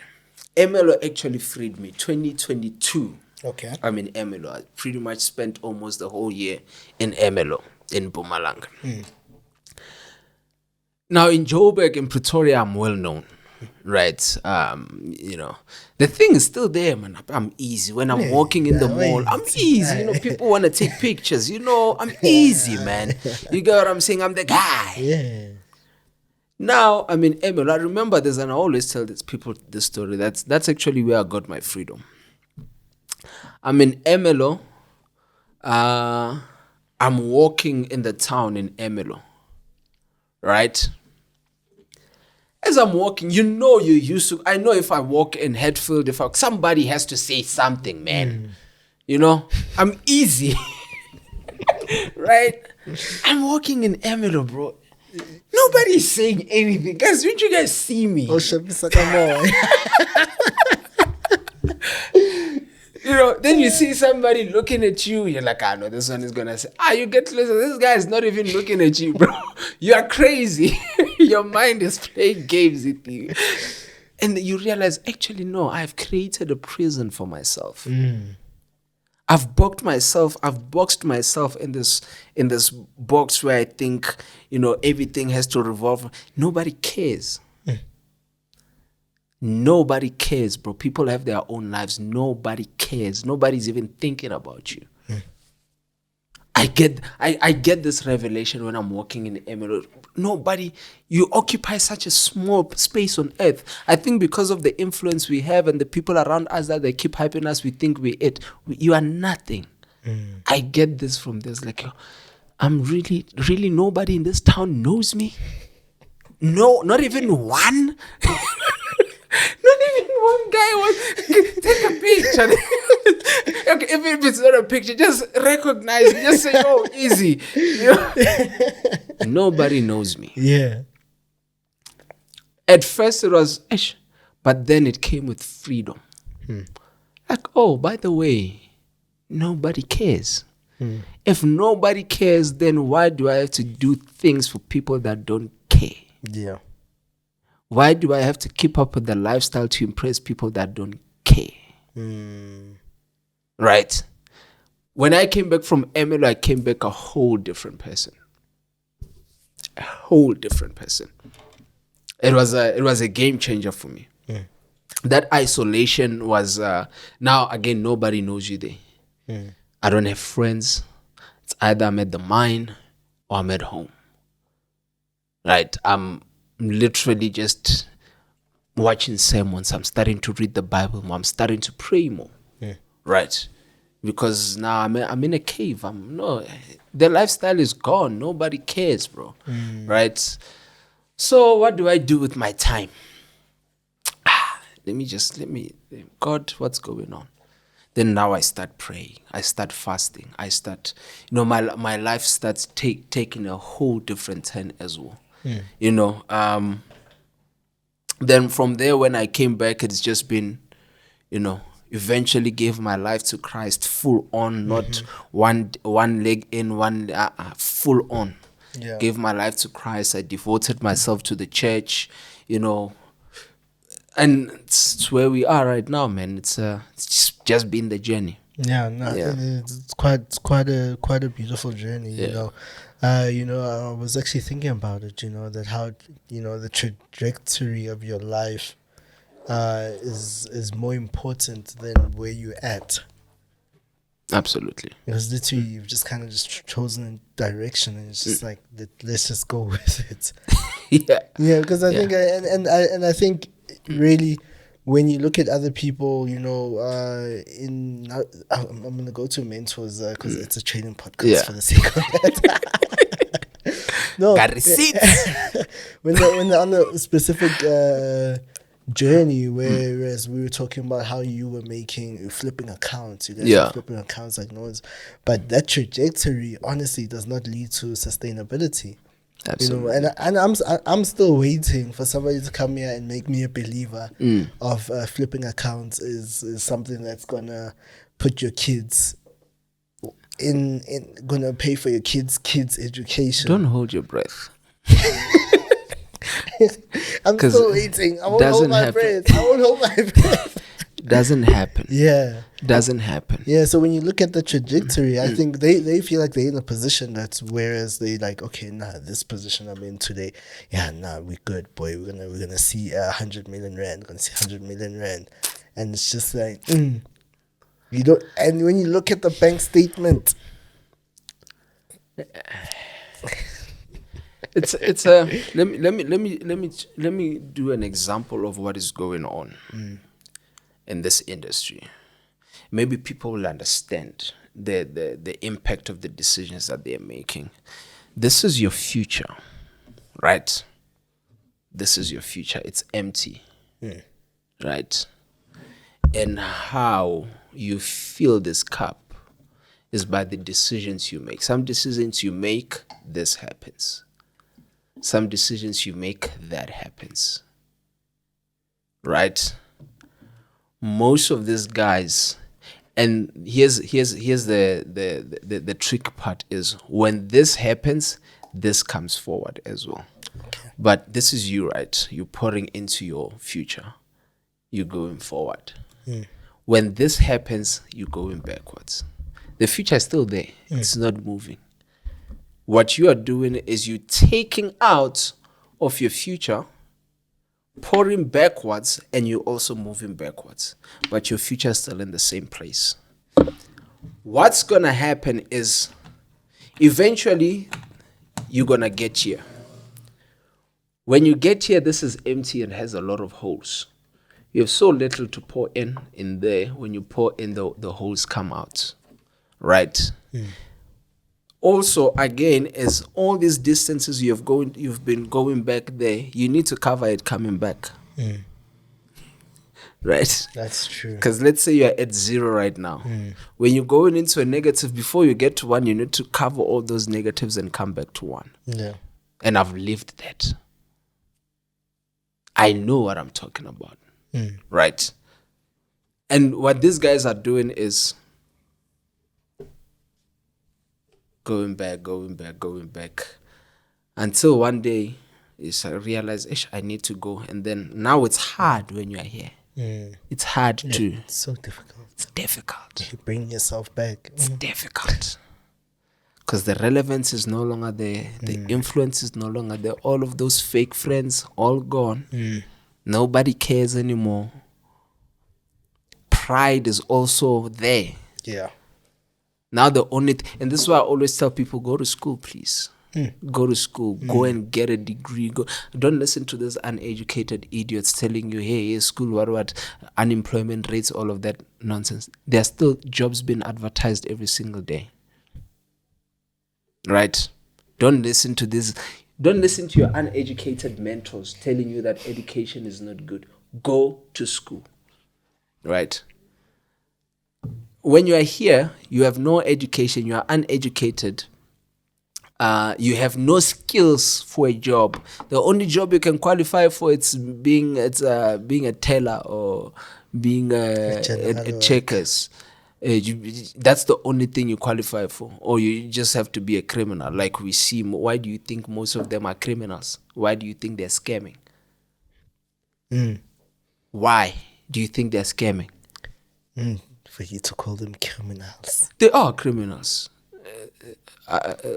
Is it not a crime to be a scammer? Is it not a crime? Yeah, no, it is. Never thought about it that way. You become a criminal. You are running against the law. You are here. And remember, when you become a criminal, if you scam someone 500,000, you've taken 500,000 from here. So that's why I said what you have left for yourself is either jail, death, or just a hard life of trying to go back here. Yeah. So think about it. Think about the cost of your decisions, the future cost of your decisions. Think about them. What are the future costs? That's the best math you can do for yourself. The future cost of your current decisions. Do that. And then you realize that I'd rather make 20,000 now than make 200,000 now. That's only going to put me in trouble here. Right? Most of these guys don't even pay tax, man. That is true. They don't pay tax. And you think Cyrus is not watching. They are coming.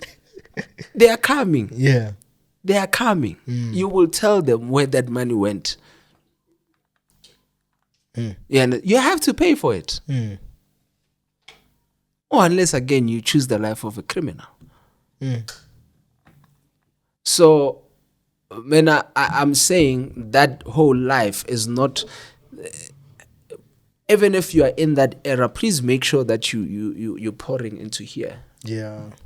Don't flip that 100 grand today and then go, you know what, it's fine. Yeah, Let people do what they want to do. It's them and their money. Let people want to do with their money. Yeah. Let's talk about that. So you said last year you guys you were able to make 187%, correct? Yes. So what does Profitability. Profitability of 187%. What does that take? Let's talk about that. It's again, you remember the thing I was saying, it's about developing your own playbook. Yeah. Right. I said something controversial and people are like, I said I don't blow an account. I don't blow an account. Why? Because I've developed a playbook that does not allow me to. Right? But it's all about small growth and also compounding. Now, out of that 180%, right, and we have most of our copy trading clients on that portfolio. What happens is 180 throughout the year, but it's also compounding. Okay. Because if I make 10% this month, let's say now the client came in and put in 200 grand in that, then I make 10% this month, they've gained 20,000. So now their capital is 220, right? So now when we move the following month, when we do 30%, we're doing 30% of the 220, not of the 200. But then on our growth, it shows so much percentage growth, but it's also compounding. Now, Kara lats in school, a little bit compounding gain.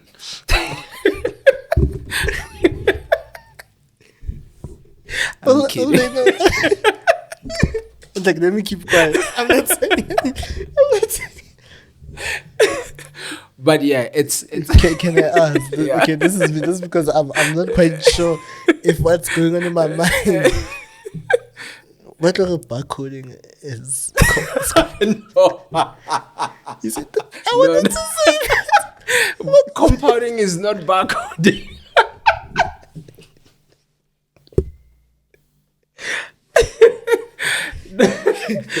Yeah, the school is important, guys. The school is important.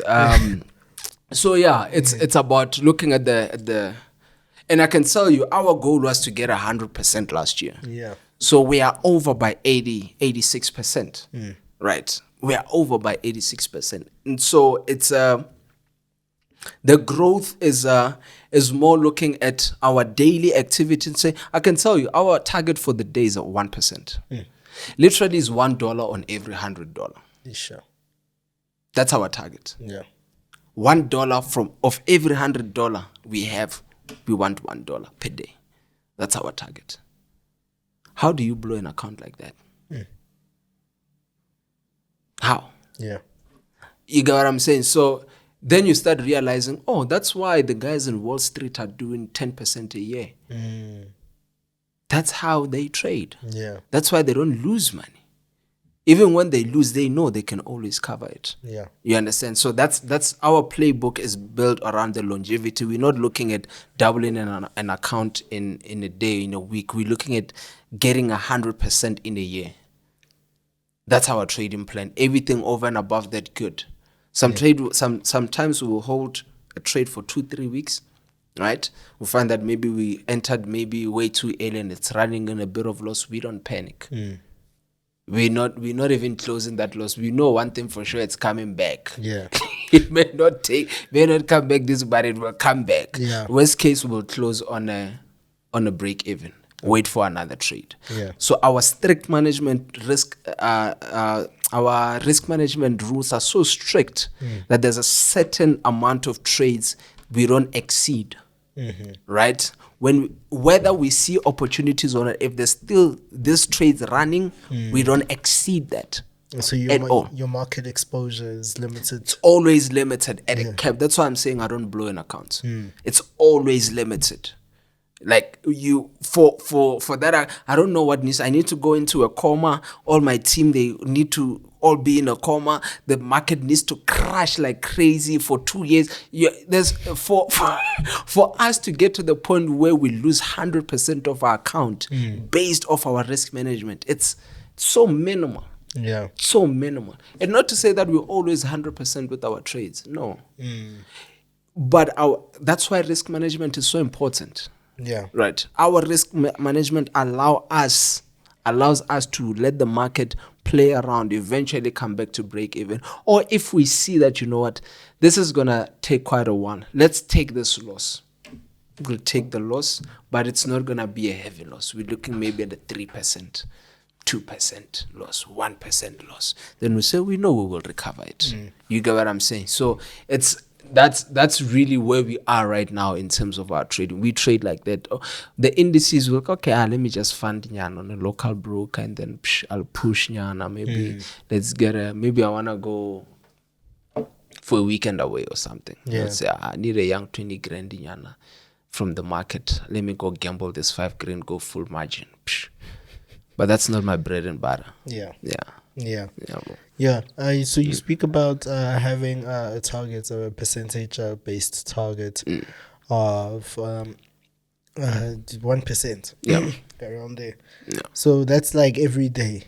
Every single day. Every single day. So our target, look at it this way. Our target is based off 100. Our minimum target is 100% a year. Right. Cool. That's what we want to achieve per year.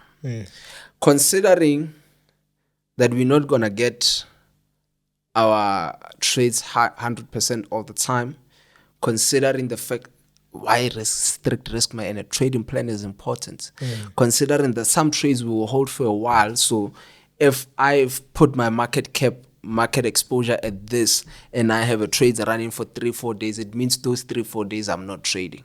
right? But my thing is, if I open a trade, I need to achieve 1% a day, right? So that's how it's set up. But the main goal is always 100% a month.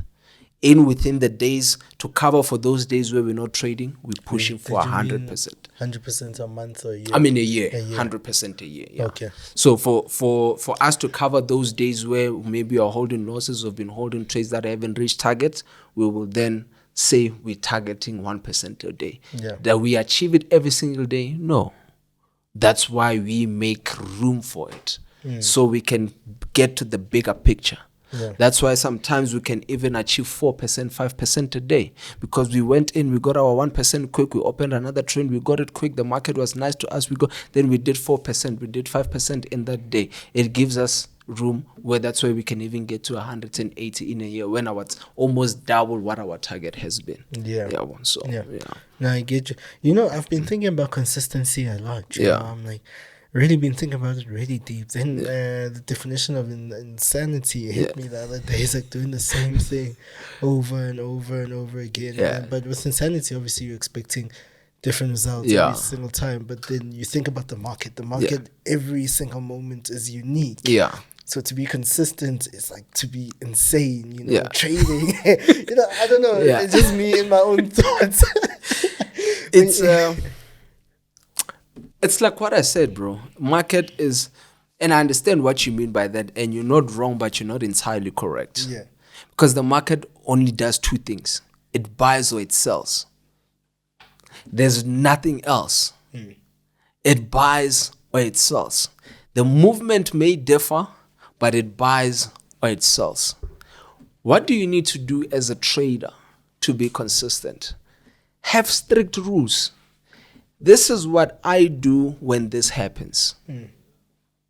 If anything outside of that happens, we don't do anything. This is when we take a trade, this is what we want to see happening. If 3 out of 4 of those happen, we're not taking that trade. We need 4 out of 4. Right? Those are our rules.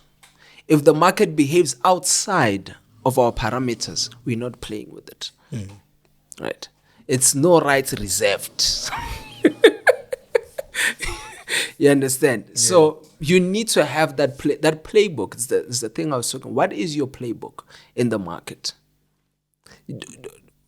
Don't just because the market is moving doesn't mean you should be trading. What edge have you found in the market? It's like the thing I was saying. You spend enough time on the markets. You start paying attention to certain things that you know when this happened, 1, 2, and 3, 4 will happen. Will that be accurate most of the time? No. But if 4 out of 5 times you were accurate, isn't that a good return? Yeah. Like, let me show you right now. Open open US30 on your phone, on the MetaTrader phone. All right. It's not even on my watch list. No, I just want to show you what I mean. No. So when you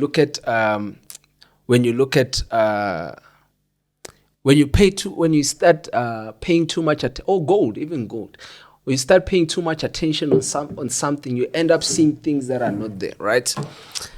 Let's go on a 1 hour chart. Where's your period separators?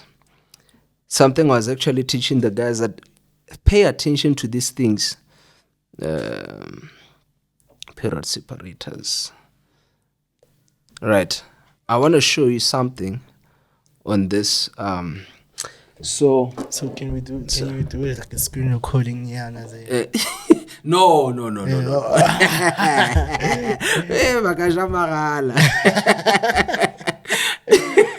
Right, so I want to add a rectangle, right? I'm going to mark out some areas here, and I want you to see the pattern, right, of what the market does whenever it gets to these things. And I'll explain to you after the show what it is, right? But this is just based off what I've seen, right? So these are days, right? So you can see where I marked out. The market broke out of that area, tapped into that candlestick, right? Same thing there. Same thing even yesterday. The market just played around here, came out of here, and then it shot up. This is not something that you see that test over there came and tested exactly that. It's if I say this is my playbook, I wait for the market to do 1, 3, and 4. If you go and test that right now, 9 out of 10 times that is correct. Okay. You get sniper entries there. Yeah. 9 out of 10 times, every single day without fail. You understand? It's your playbook. As much as the market will do all, you know that I'm waiting for 1, 2, 3, and 4 to happen. Once that happens, I'm going in. Yeah. Yeah, bon. So it's I just believe that our responsibility as traders is not to try and dictate what the market should do. Is to wait for the market to do what the market does, have an edge, knowing that I'm waiting for 1, 2, 3, and 4 to happen, then I'm going in. Yeah. It's as simple as that. Don't try and create things that are not there. Don't try and fight the market. You hear people saying, it's going up. Who told you? It will come back. It will come back. They're mentors. It's their responsibility to know these things, to know the direction. You can't know the direction of the market, bro. The market has to tell you where it's going. Who are you with your $100 account, bro? Who are you to dictate where the market is gonna go?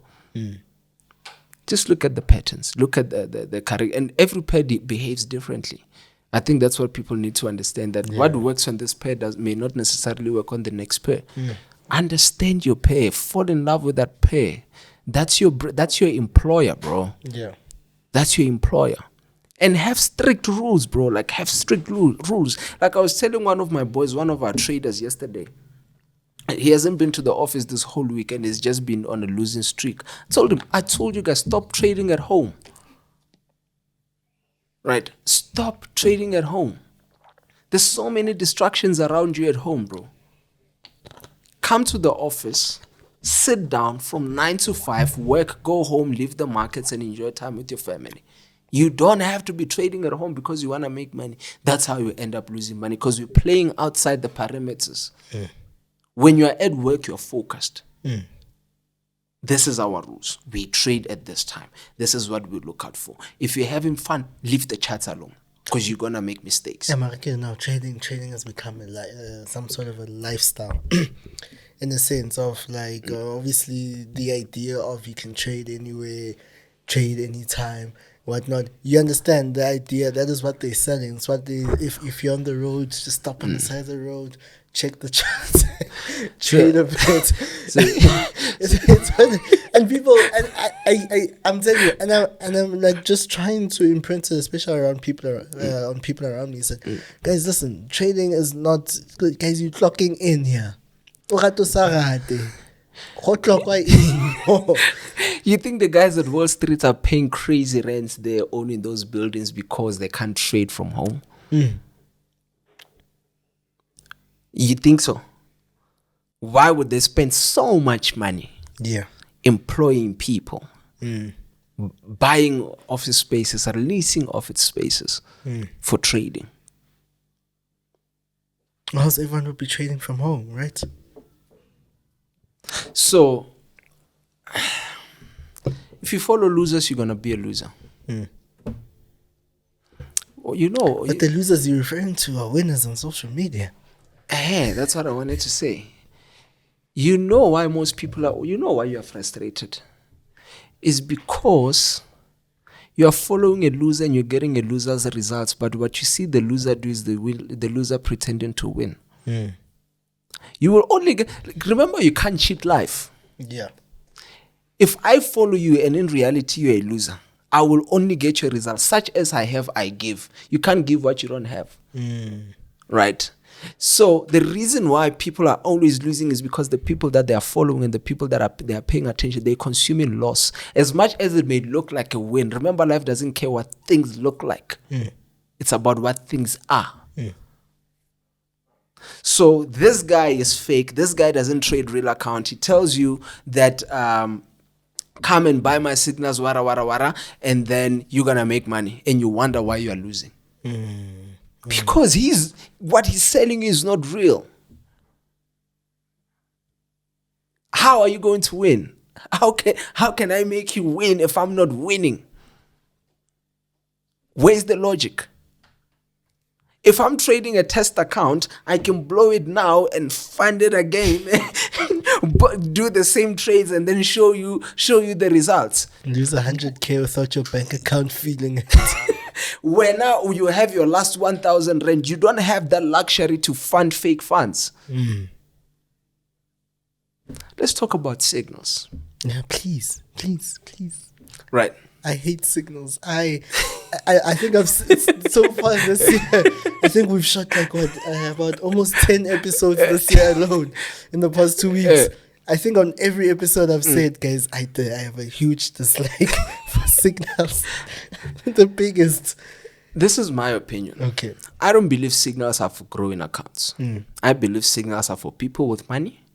People who have an idea of what trading is, and just looking for that edge, that added advantage to be able to grow their money. Okay. People who can afford to take a loss and fund again. That's who I believe. If you have your last money, there are people, maybe you'll understand why I ignore your messages sometimes. When you come and ask for signals, I ask you, how much do you usually fund with? Or how much do you have in your account? And you say 500, 1,000, I ignore you. Right? Because I know one bad trade, then I'm a scammer. Right? So people just need to understand that signals are for people that at least have an idea what trading is about.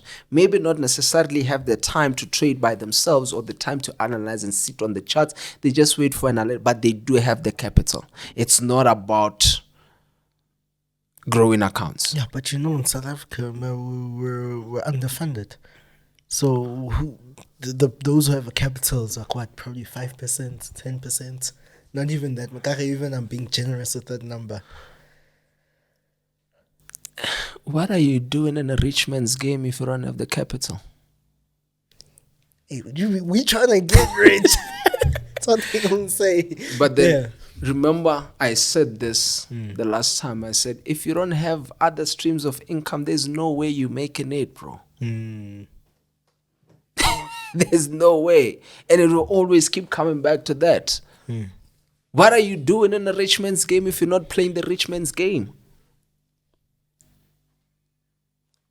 Take that last 1,000 rand, please go buy groceries, bro. Because I tell you right now, it's going to the broker. I tell you right now, that's what's happening. High chances. So it's a game of leverage. How much leverage do you have? The broker has given you leverage. Do you have leverage to leverage off the broker? Bro, they selling you 100,000 units for $100. That's leverage. Yeah. Do you have enough leverage for yourself? If you don't play the game. It's as simple as that. And it's okay, guys. Forex, it's not for everyone. It's okay. But people don't want to hear that. It's okay. People don't want to admit to that. I can tell you, market what rap. I've said this before. I'll say it again. Market what rap. You understand? It's not for everyone. It's okay. It's okay to type a CV and go to work like a normal citizen. It's okay. Don't play this game with your last money. Don't play the rich man's game if you're not going to play the rich man's game. I'm not sure if that makes sense. It's, if you're going for signals, have enough capital. Break down. If you have 10 grand, break it down to 10 trades. Say, I'm going to over leverage this 1,000 rand, but I need 10 trades. I know I'm going to take 10 trades. If I win 5 out of 5, I've lost 5 grand, but with that other 5, I know I've made good money. Yeah. But if you, gramo target 200.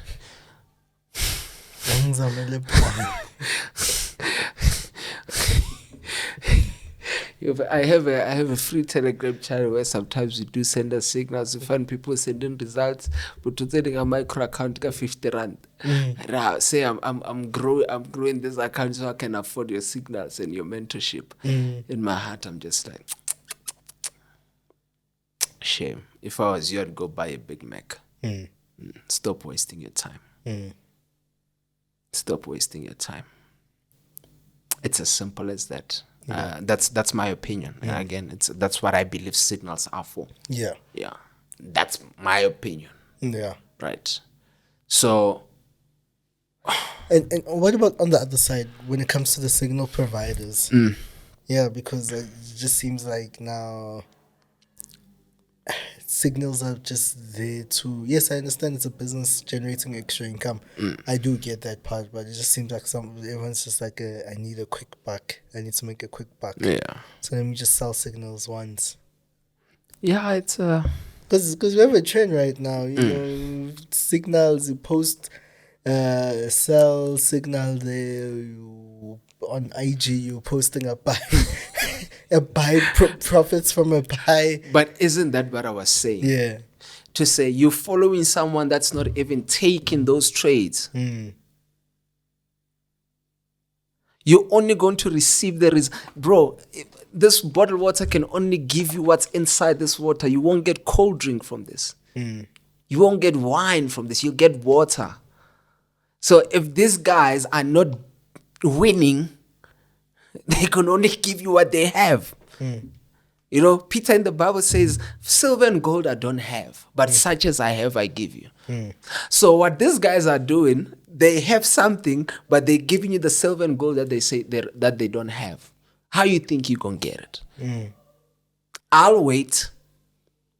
I'm Cat Williams now. Did you see that? I just got in character. I'll wait. Right? Yeah.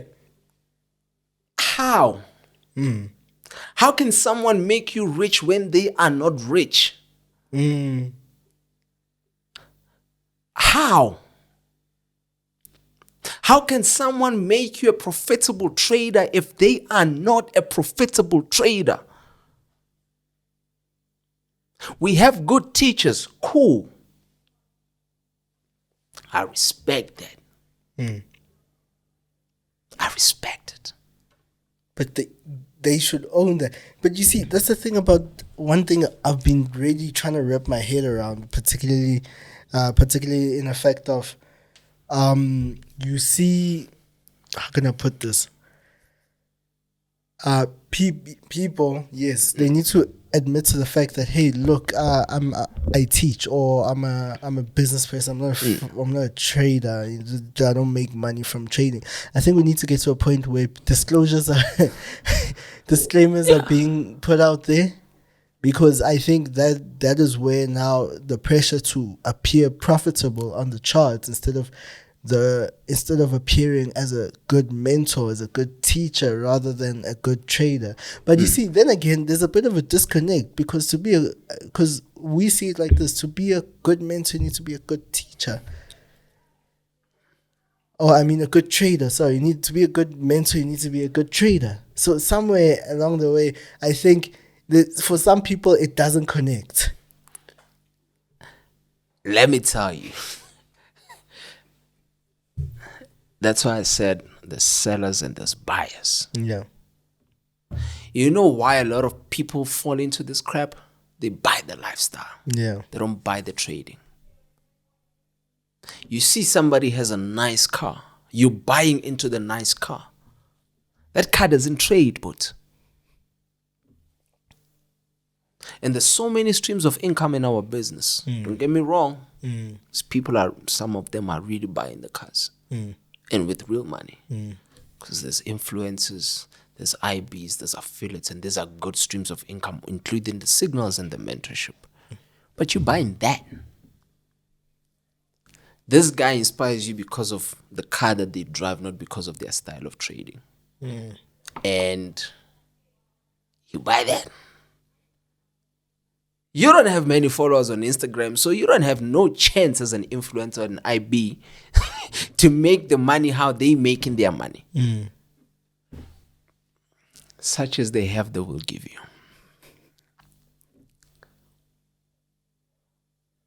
Did you ever ask? Okay, I see you driving a nice car. You said, where's your trading history? Before you buy the mentorship. But nobody wants to present a trading history. Because it's not there. The trading history is on Instagram, mind you. And what they do is, as soon as they come and buy the mentorship, what excites them? I just got mentorship from Isaac Easy. Learned nothing.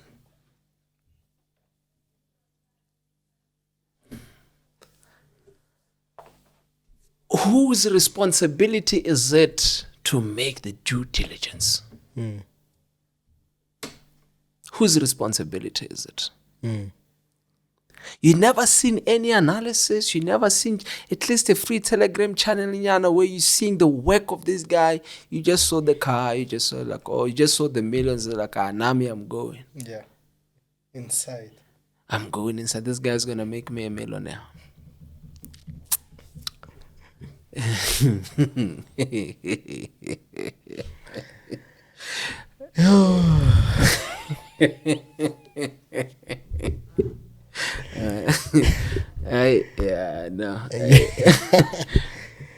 have a long way to go. No, we really do have a long way to go. And today I'm getting the... It's all right. Can we keep going? Should we keep going? We can keep going. I got receipts. No, Isaac, thank you so much. Thank you so much. Thank you for having me, man. It literally is always a pleasure. Thank you, brother. Just to sit down and talk to you and have a conversation, beautiful conversations with you. I think. Thank you, man. I hope you guys enjoyed there at home. Hope you did. Yeah. Hope you learned something. You know, just take something. Yeah. You know, if there's one thing that I'd want to leave with the guys, especially these years, take accountability for your own life and your own decisions. I think the days of pointing at the scammers are over. Right? Let's stop pointing at them and start looking at ourselves. If we don't create a market for these guys, they won't exist. It's as simple as that. They exist because there is a market for them. If we take away the buying power, if we take away that market from them, they won't exist. That's all I want to say. Let's be accountable. Let's make sure we are not operating from a level of laziness and greed. Let's make sure that we do our diligence. You know, meet these people. One of the time or you're going for mentorship and you're meeting at a restaurant, you know, Ramo. Do you know? No, I'm not getting anything here. Thanks. You know, I'm just here to pay for the lunch. And you guys, the pictures that inspire you, you're paying for them. Or that one-on-one you pay for and you meet at Saint or La Parade. And then tomorrow you like the picture of the same guy at La Parade. You paid for that lunch. You've been inspired by your own money.